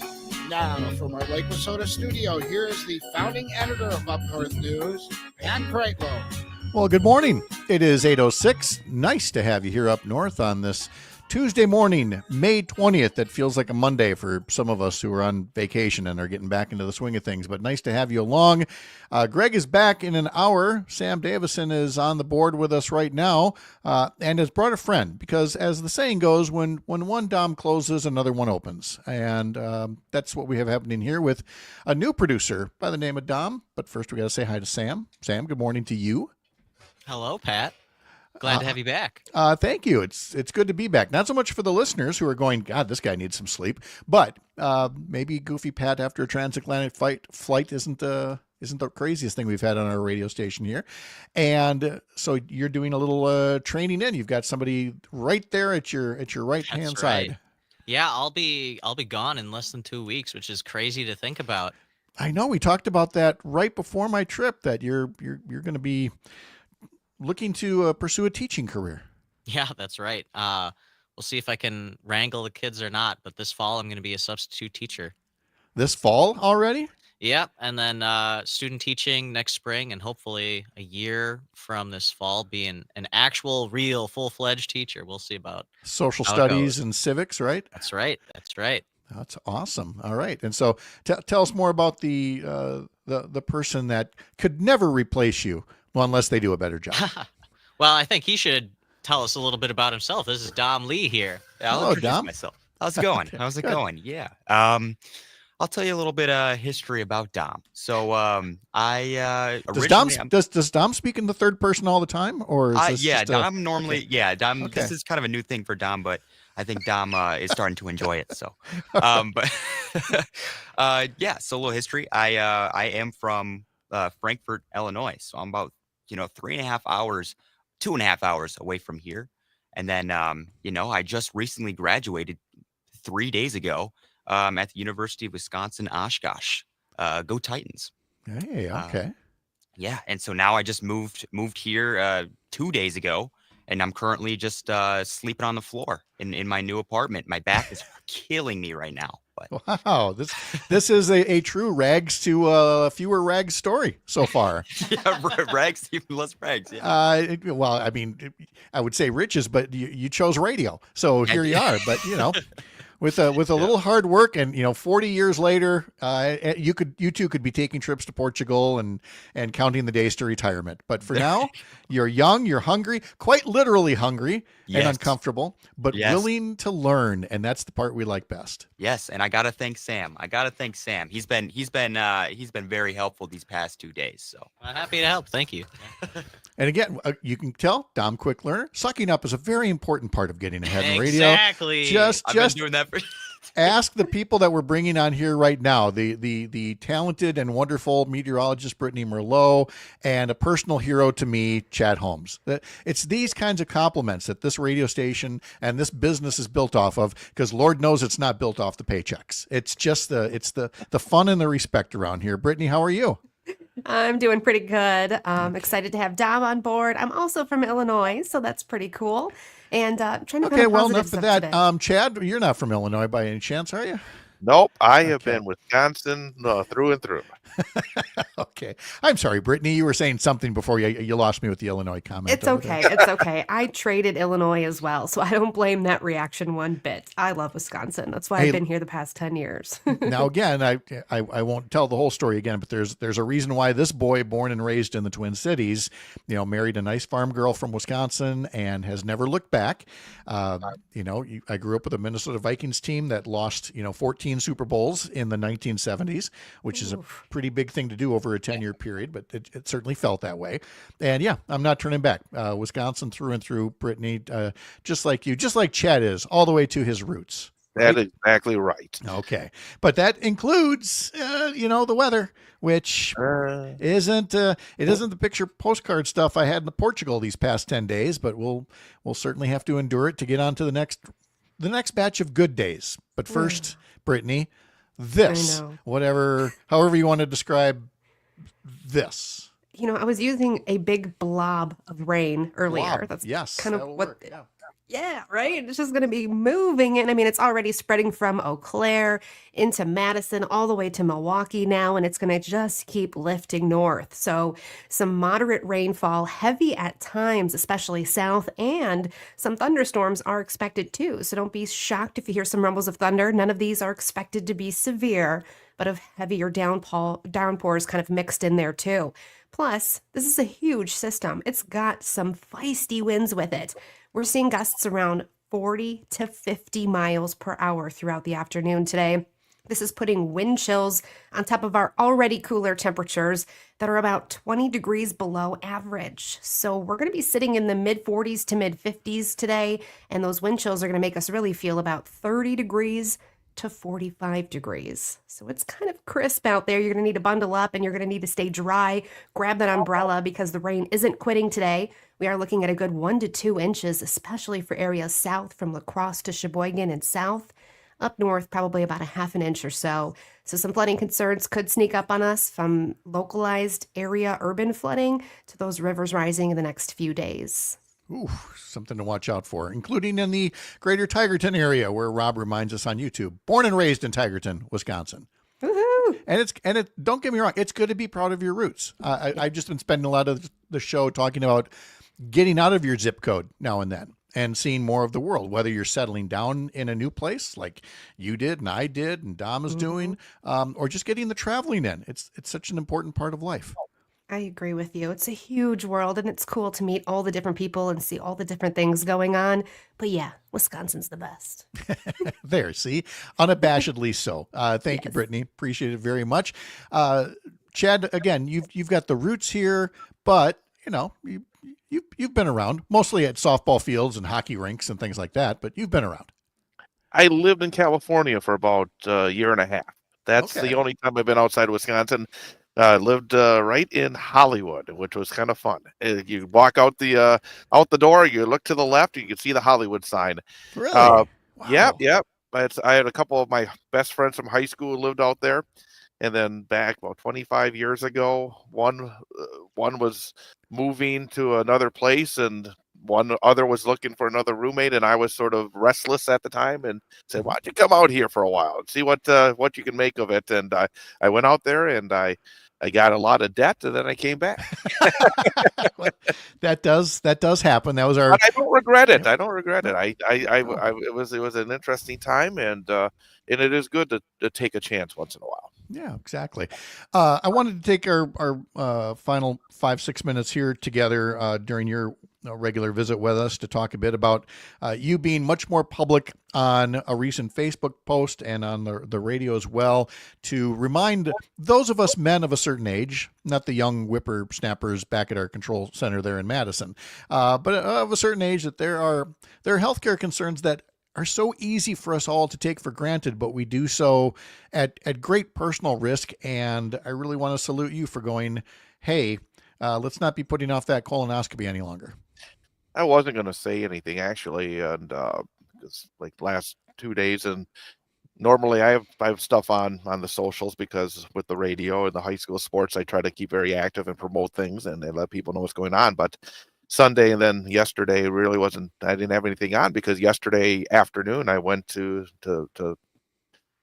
have the colonoscopy. And the thing about it, the reason that I said something is two-pronged.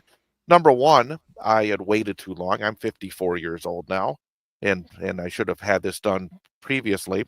And number two, I was amazed on how easy it went. And again, maybe I was lucky. I mean, because I know I hear stories about the prep work, which is not fun. But on Sunday, I did my prep work, and it was nothing terrible. And then yesterday, I went to the hospital and sat there for an hour waiting to get in there. And I get a little nervous, because I had not gone through this before. But boy, it was just a snap of the finger. I mean, it's amazing what medicine has done. And it's another reason why we need to continue to fund medical research to make things, I think, easier, and to get further along where people won't have to worry about doing anything, let alone a colonoscopy or any other kind of testing to stay ahead of the curve. And one reason why that I knew better. I posted that I had read multiple biographies of Vince Lombardi, and the man died because he refused to have a colonoscopy. That he was not going to get tested. He, and I think, but obviously over the 60 years things have changed, and I think it's a lot easier. But man, I went in there. They knocked me out. It was amazing how quickly it happened. And then I came back 30 minutes later, back in the room, and it's like, oh. It is. I had no after effects, nothing. I mean, it's just really, really simple. And I just think, what was I worried about? Exactly. Right. I was going to say it was on par with a wisdom tooth where they knock you out. But when you wake up from that, I mean, your mouth is sore and everything else. But for this, no, nothing like that. And it's so valuable. And I'm glad you invoked the Lombardi name, because that still carries some weight here in Wisconsin. For everybody else, they think about, Katie Couric became a real champion of men's health screening after her first husband passed away at far too young an age from colon cancer. And it still happens too much, colon cancer, prostate cancer, things like that. And it was this whole pushback from men of, oh, I don't need to go see a doctor, rub some dirt on it, blah, blah, blah. But it has what Katie Couric did, and frankly Vince Lombardi's example, the wrong example, but still the example, has saved innumerable lives across Wisconsin. As people will hear that, they'll hear from you, and they'll go, I really do need to get that done, because you don't want something like that, sneaking up and taking you away far too young. And that's one of the diseases where if you wait until you get symptoms, it's too late. Yeah. It's one of those you do have to catch early to give yourself a much better opportunity to be treated and to live a long life. And again, I just think I was, after it happened, I thought, man, I mean, it just was so simple. It was really so simple.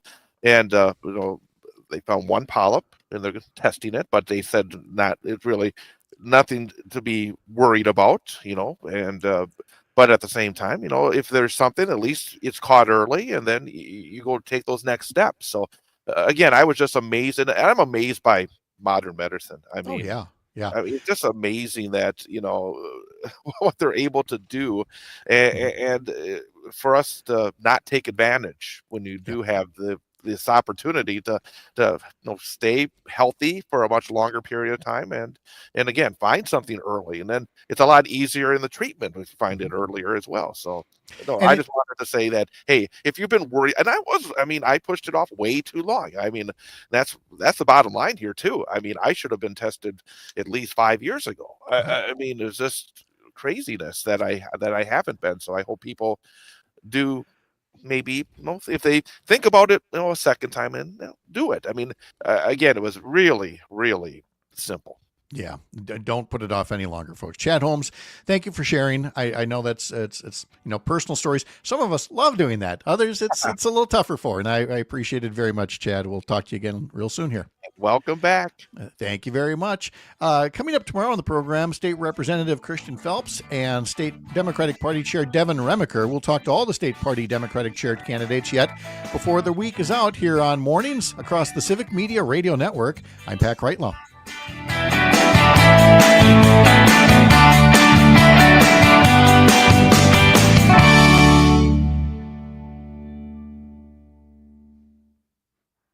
All right. Let's see. We got to fix this on screen here. Dom, D-O-M. Last name? Change the name. Yeah. What's your last name, Dom? Lee, L-E-E. Say that again. Lee, L-E-E. Lee. V as in Victor? L-E-E. Oh, just L-E-E. Yep, correct. Dom Lee. Yep. Okay. Got like that. He said, putting the thing up. Perfect. That is perfect. Okay. There we go. Good. Okay, so this next segment will be prattling about, reading some of the comments that have come in, and then Dan Shafer at 8:30. So we should be in good shape. Anything else you need at the moment there, Sam? Nope. We're caught up. All right. Sounds good. All right. Back in a bit.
So I mentioned a bit ago that tomorrow we will have Devin Remiker on, one of the candidates for state party chair, and we will actually have all three of the candidates for state party chair joining us before the week is out, Wednesday, Thursday, and Friday. Tomorrow will be Devin Remiker. On Thursday will be Joe Zepecki, and on Friday, William Garcia from La Crosse County, the candidates for state party chair as Democrats across Wisconsin get set to convene in Wisconsin Dells in the middle of June to pick the person who will succeed Ben Wickler as running the party. That's one of the topics we may hit Dan Shafer about coming up in less than, well, just over 10 minutes from now, I should say, here across the Civic Media Radio Network. And Dan Shafer will also be talking about his newest column at the Recombobulation Area, headlined 23 Wisconsin state legislators to watch for in the 2025-26 session as the state budget continues to be shaped and processed. And we might also ask him about some new awards because I like how he scribbles out here. At the top it says, the Recombobulation Area is a 13-time Milwaukee Press Club award-winning opinion column, and he's got 13 scratched out and 19 put in because they've racked up even more hardware, both Dan and Angela Lang, on behalf of the Recombobulation Area. So we'll be talking to Dan all about that coming up in just a bit. So Devin Remiker tomorrow, State Representative Christian Phelps tomorrow, our regular visit with James Kelly, as well as Melissa Kay and Melissa Baldoff. We'll hear from Sharita Booker, our social media manager, as well. In sports, the Milwaukee Brewers were victorious over the Baltimore Orioles yesterday, 5-4. William Contreras went 4 for 4 and broke the tie with a 2-out single in the 8th inning as the Brewers went on to hand the Orioles their 7th consecutive loss. The action against Baltimore at American Family Field continues tonight. Coverage will begin at 6:05 on stations in Richland Center, Oshkosh, Racine, Kenosha, Park Falls, and Hayward. And then there will be a day game on Thursday tomorrow, Wednesday, before the Brewers start another road trip. This one will take them out to Pittsburgh.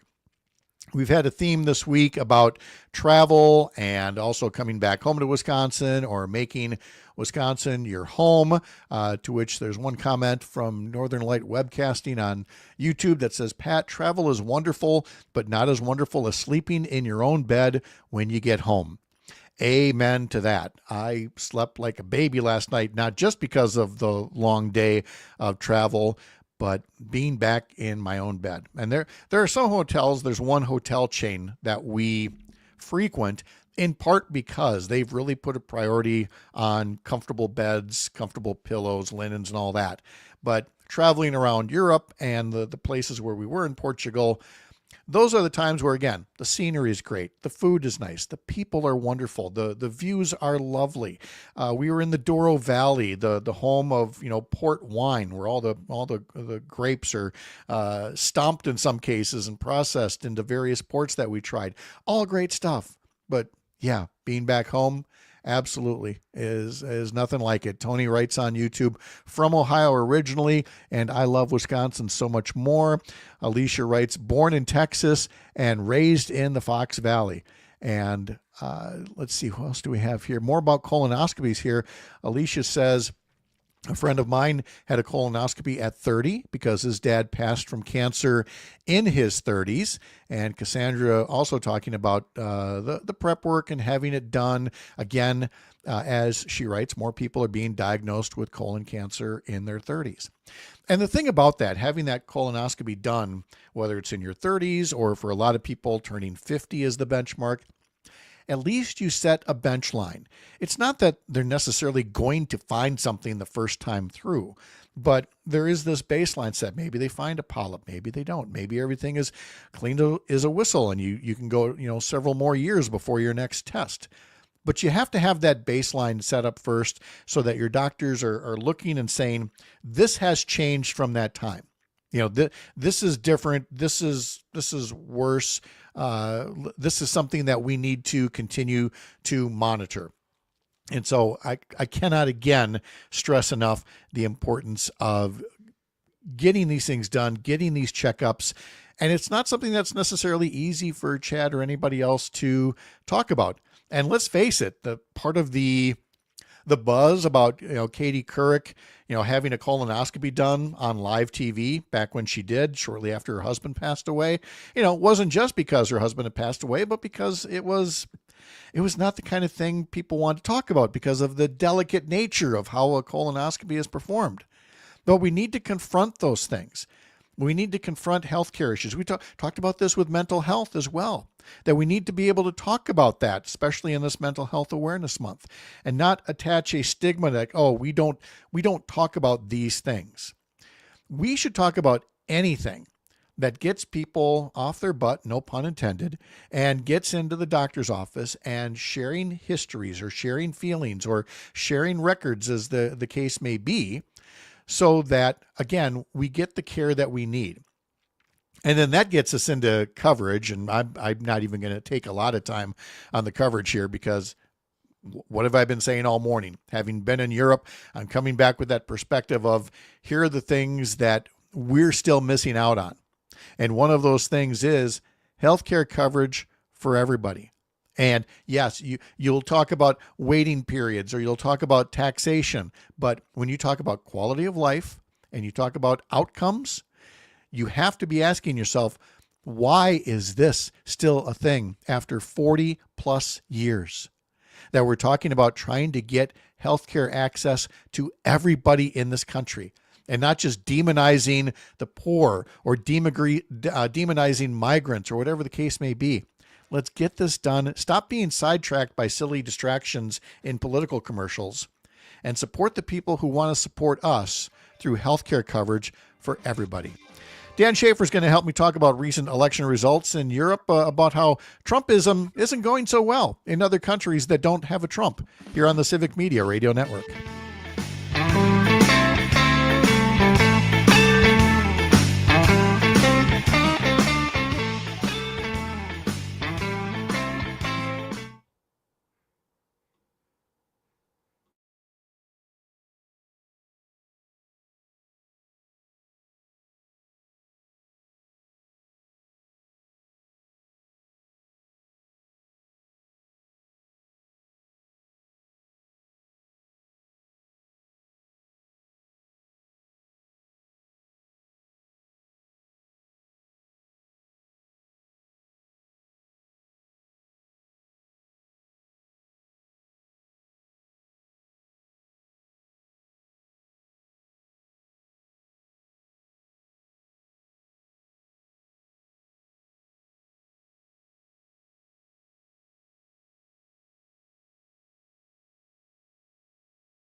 Mr. Shafer, how are we doing? Mr. Kreitlow, welcome back. Thank you. I'm happy to be back, even if it doesn't sound like it. I really am. I'm happy to be back. All right, we'll get going. We're happy you're back. We'll get going in 30 seconds here. Sounds good. Okay. Yes. Do you want to hit on any? There's a couple news things that just kind of came across. If you want to talk about any of that, Chris Taylor running for Wisconsin Supreme Court, Randy Bryce running for Congress. Oh, yes, by all right. means. Okay, here we'll get going in 10 seconds now.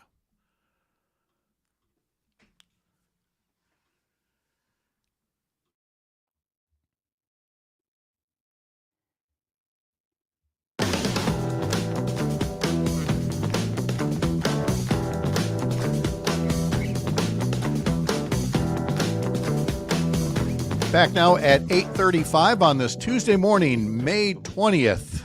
Today's show, a testimony to discombobulation as somebody returns back from 10 days overseas. Thankfully, to get me back into the groove of Wisconsin and political news, we have Dan Shafer of the Recombobulation Area, Civic Media political editor. And what is it? Was it 19-time award winner now from the Milwaukee Press Club?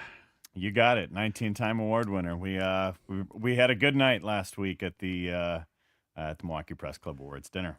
Well, congratulations to you and also to Angela Lang, if I'm not mistaken, picking up another piece of hardware.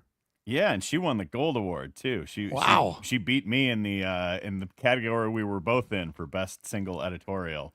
I'm so excited for Angela. Your co-host or your guest host for much of last week. Absolute rock star, and I am so thankful for her and Matthew Rothschild and everybody who helped fill in last week for that. And congrats to you on all the awards. That's wonderful to see. And we'll get to your column here about state legislators to watch for as the state budget rolls on. And because of the vacation that I just finished in Europe, we're going to talk about elections overseas in just a minute as well. But you bring to us some news already on this Tuesday morning about a couple of different races, people looking ahead to 2026 already. We've talked about the congressional candidates in the 3rd Congressional District, for example, but there are other races that folks are looking at as well.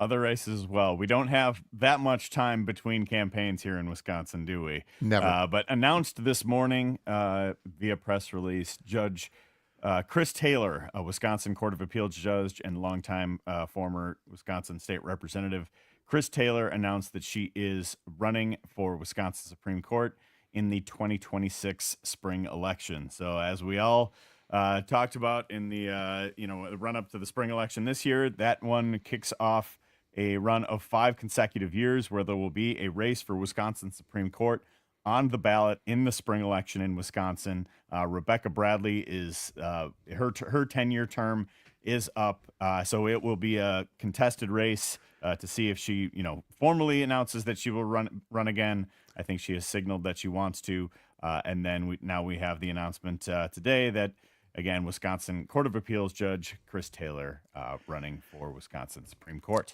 Look, if this is what the race turns out to be, and of course there's no guarantee, there's plenty of time, there could be a primary and everything else, but Rebecca Bradley, who is the archetype, the prototypical Wisconsin conservative, as far as I'm concerned, it always feels like she's auditioning for something on Fox News or something through her writings, through her speeches.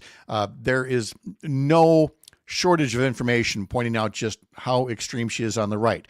She will try to do the same thing to Judge Chris Taylor. Judge Taylor, I served with her in the legislature, going to try to paint her as your classic Dane County liberal.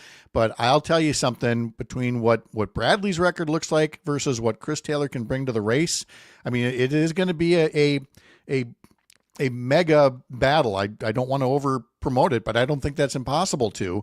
But boy, if it's Rebecca Bradley, Chris Taylor, in my mind, that's the person you want going up against her. Other people might disagree, but that's my 2 cents.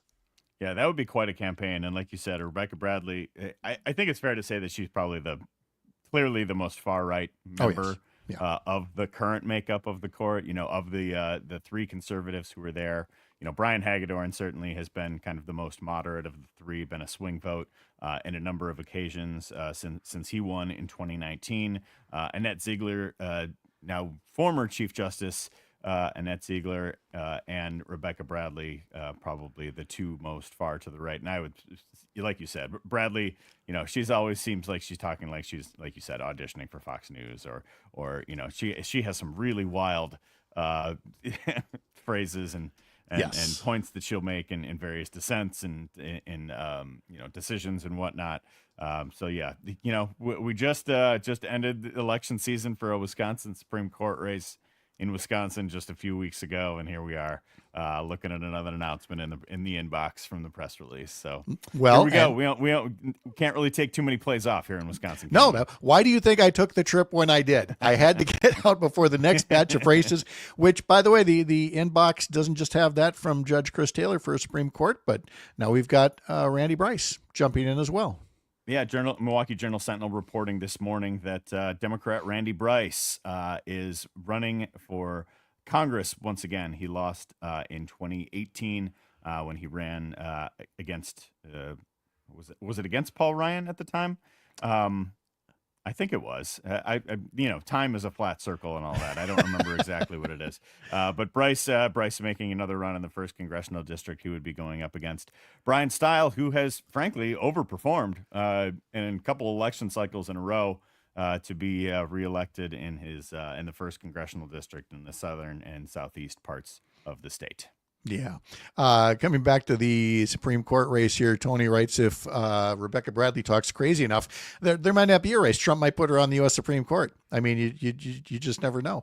And already I'm looking at my inbox and it's filling up with people like, from A Better Wisconsin Together, formerly One Wisconsin Now, has a refresher on all of the greatest hits from Rebecca Bradley over the years. I'm sure we will spend more time on that tomorrow as well.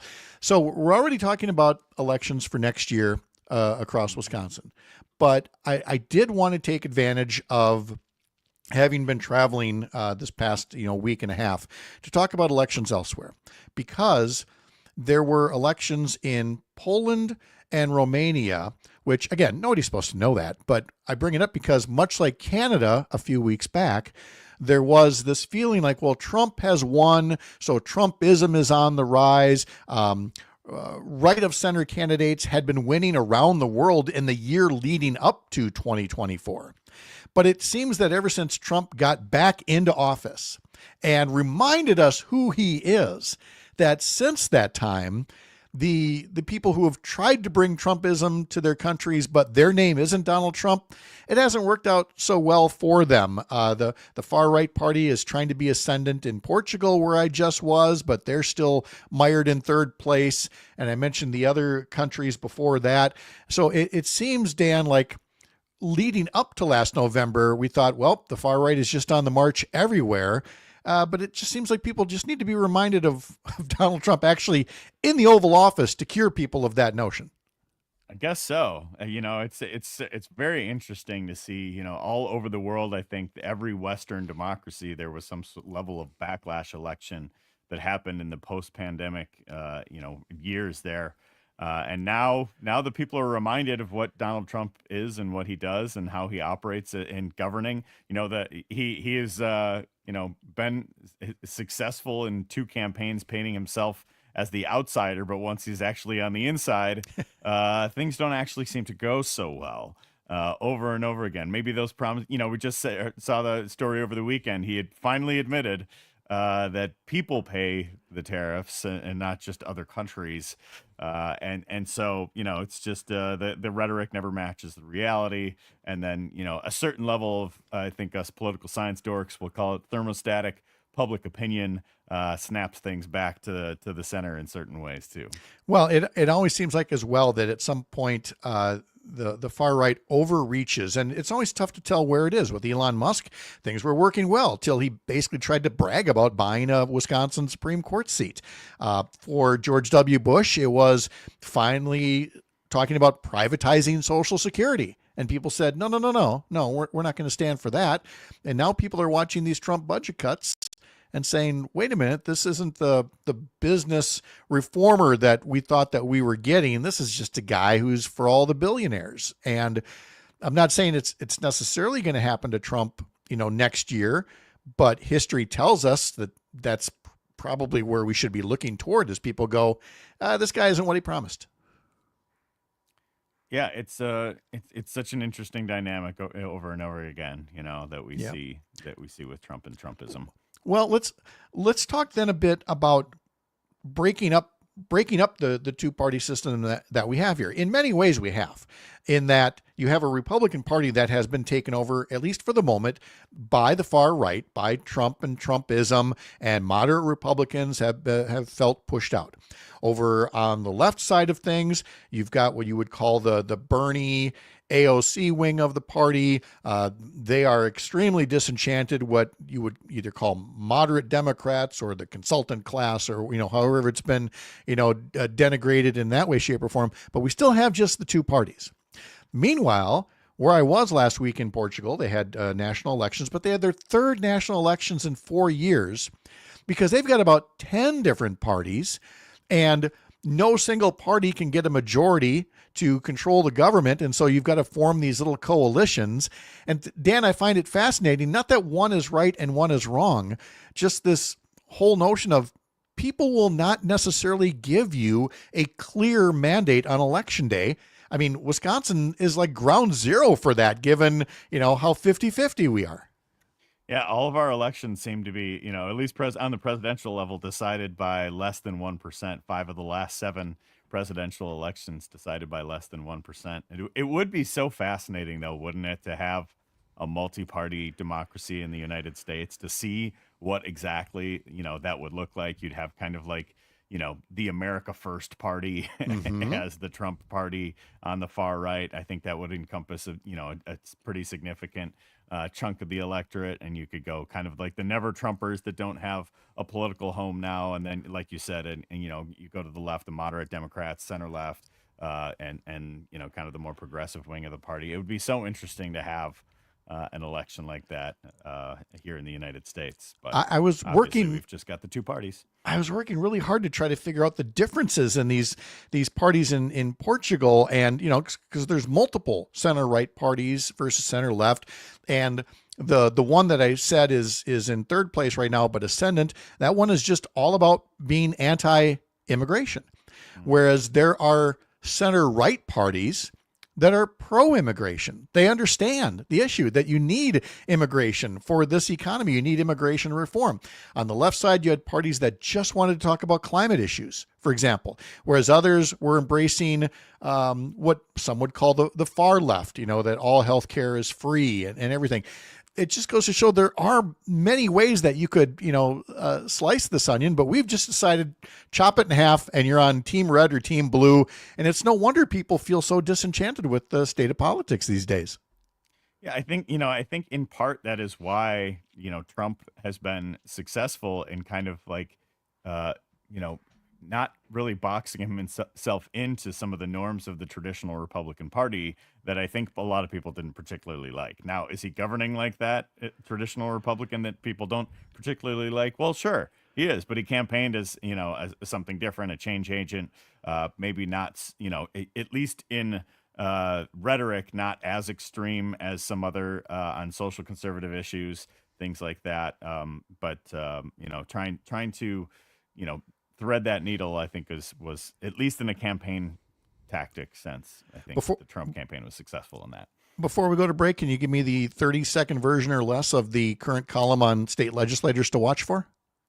We have a real chance at accountability now that we have new maps.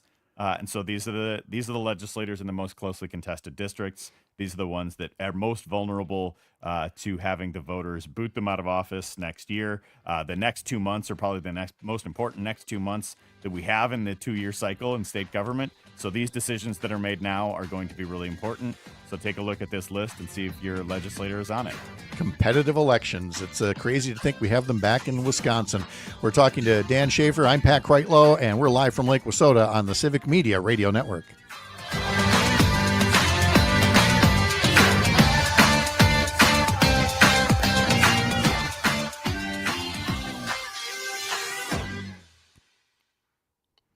Go. All right, so I figure we'd do this next segment will be much more about the column and some of the details in it. Sure. Sounds If good. that's all right. Okay, cool. All right. I'm going to go get some more coffee, and I'll see you in 3 minutes, or a little Sounds good. less than that. Okay.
Continuing on with Dan Shafer here at 8 minutes before 9 o'clock on this Tuesday morning, May 20th. You can subscribe to what Dan does over at therecombobulationarea.news and, of course, through civicmedia.us, where he serves as political editor as well.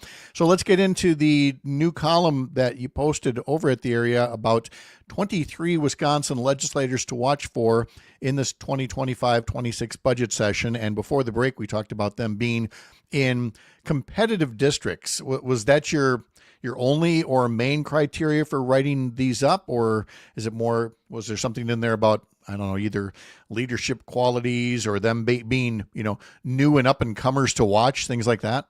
Yeah, the main kind of data point that was the source of this list was how close each election was. So I think we all know that we're going to be paying attention to folks like Robin Voss and the Assembly Speaker, Devin LeMahieu, the Majority Leader in the Senate, and certain other legislative leaders who are key on certain committees. But I think as we look ahead to 2026, which I guess we are doing just to a certain extent today with some of these announcements with Chris Taylor, with Randy Bryce, also just kind of an eye on 2026, because especially for the state Senate, there are only half of the state Senate has been on the ballot under new maps. And so there are 3 Republican state senators serving in districts that were won by Kamala Harris last year. Howard Markline, Rob Hutton, and Van Wangard. So those three, if Democrats were to win those three districts, and again, those are districts won by Kamala Harris just last fall, then they would be able to flip the state Senate. And that would really change a whole lot about our politics.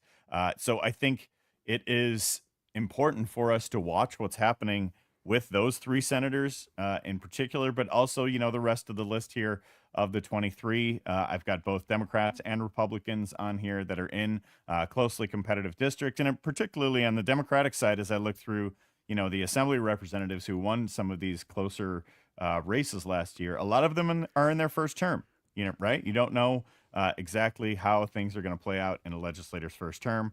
So I think, for those who maybe I was on the edge of including in the list, if it was their first term, I put them on the list because you never know what type of approach somebody might bring to the office. And so I think this is just a reminder to people that we have an avenue for accountability. If a lot of people were really upset about the Republican-controlled state legislatures, Joint Finance Committee, voting 600 plus items out of Tony Evers' budget on critical things like childcare and healthcare, education, up and down the list. And so I think a lot of people are upset about that and wondering what they can do to hold certain legislators accountable. Well, I think, this is the first, or, the list of legislators who are in those most closely competitive districts who will have to defend the votes that they make now and in the next 2 months in the budget. And as, so many different bills make their way through the legislature, and to keep an eye on what's going to happen in the years ahead, because we as the voters can bring actual accountability in ways we could not when we were stuck under the gerrymander. Well, you've got rookies and veterans over here in the Chippewa Valley, for example. You have Jody Emerson, who's a Democrat from Eau Claire, but her district is no longer just the city of Eau Claire, so it's not as safe as it used to be. You have Christian Phelps from Eau Claire, a brand new Democrat who could be a real up-and-comer, but only if he can defend his seat in 2026. And then you have State Senator Jeff Smith, who has a lot of experience in the Capitol, but in a district that is notoriously purple, and where I feel like he's really mastered, and I know he's a friend of mine as I say this, but he's really mastered the retail politics of it. But it's a district that still very much could go depending on, external factors out of Jeff Smith's control. So just in that one area alone, you can see how competitive districts have made it by, as we've always been saying, not a lock that Democrats get an advantage, but more so than under gerrymandered maps. Yeah, and Smith is a really interesting case too. He won re-election in 2022, and in 2024, Kamala Harris won the seat, but only by 2 points, right? So this is a close.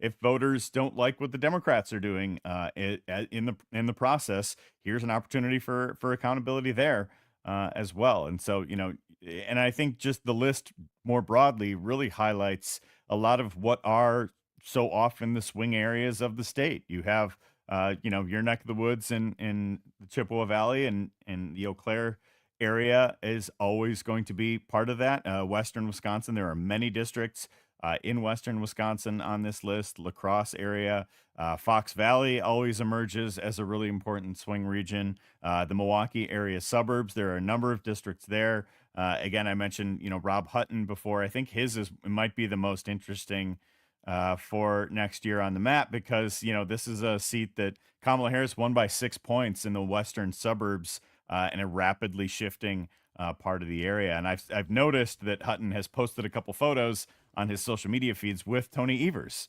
So, would that be happening if he was in a deep red safe district? I don't know. No chance. Very quickly, state Republicans had their convention, including the WisPolitics straw poll. What did you glean from that? Fascinating straw poll. I thought, the fact that Josh Schoeman and Tom Tiffany were the kind of the top two vote getters on there. Boy, that is not a deep bench for the Republicans. We actually had a piece on Josh Schoeman at the Recombobulation area that we published yesterday from a guest contributor named Jordan Morales, taking a look at some of his record in 2022, not being able to get a police funding referendum passed in one of the reddest counties in Wisconsin. And now Josh Schoeman on that record is trying to run for governor. That's right. Subscribe to Dan's newsletter. Head to therecombobulationarea.news for more, and read a lot at civicmedia.us as well, as Civic Media's political editor. Dan Shafer, thanks very much. Nice to get connected and recombobulated again. I appreciate it. Great to recombobulate with you as always, Mr. Kreitlow. Be well. Right. Thank you, Dan. Talk to you a little later tomorrow. Christian Phelps, who we mentioned, Devin Remaker, candidate for state party chair, will join us. My thanks to today's guests, including Dan Shafer, Dan Hagan, Chad Holmes, Hans Breitenmoser, and you for being here today. I'm Pat Kreitlow, founding editor of Up North News, the Wisconsin home for Courier Newsroom, a pro-democracy news network. We'll see you tomorrow morning. There we go. All righty. Let me end the live stream here. See you tomorrow, people.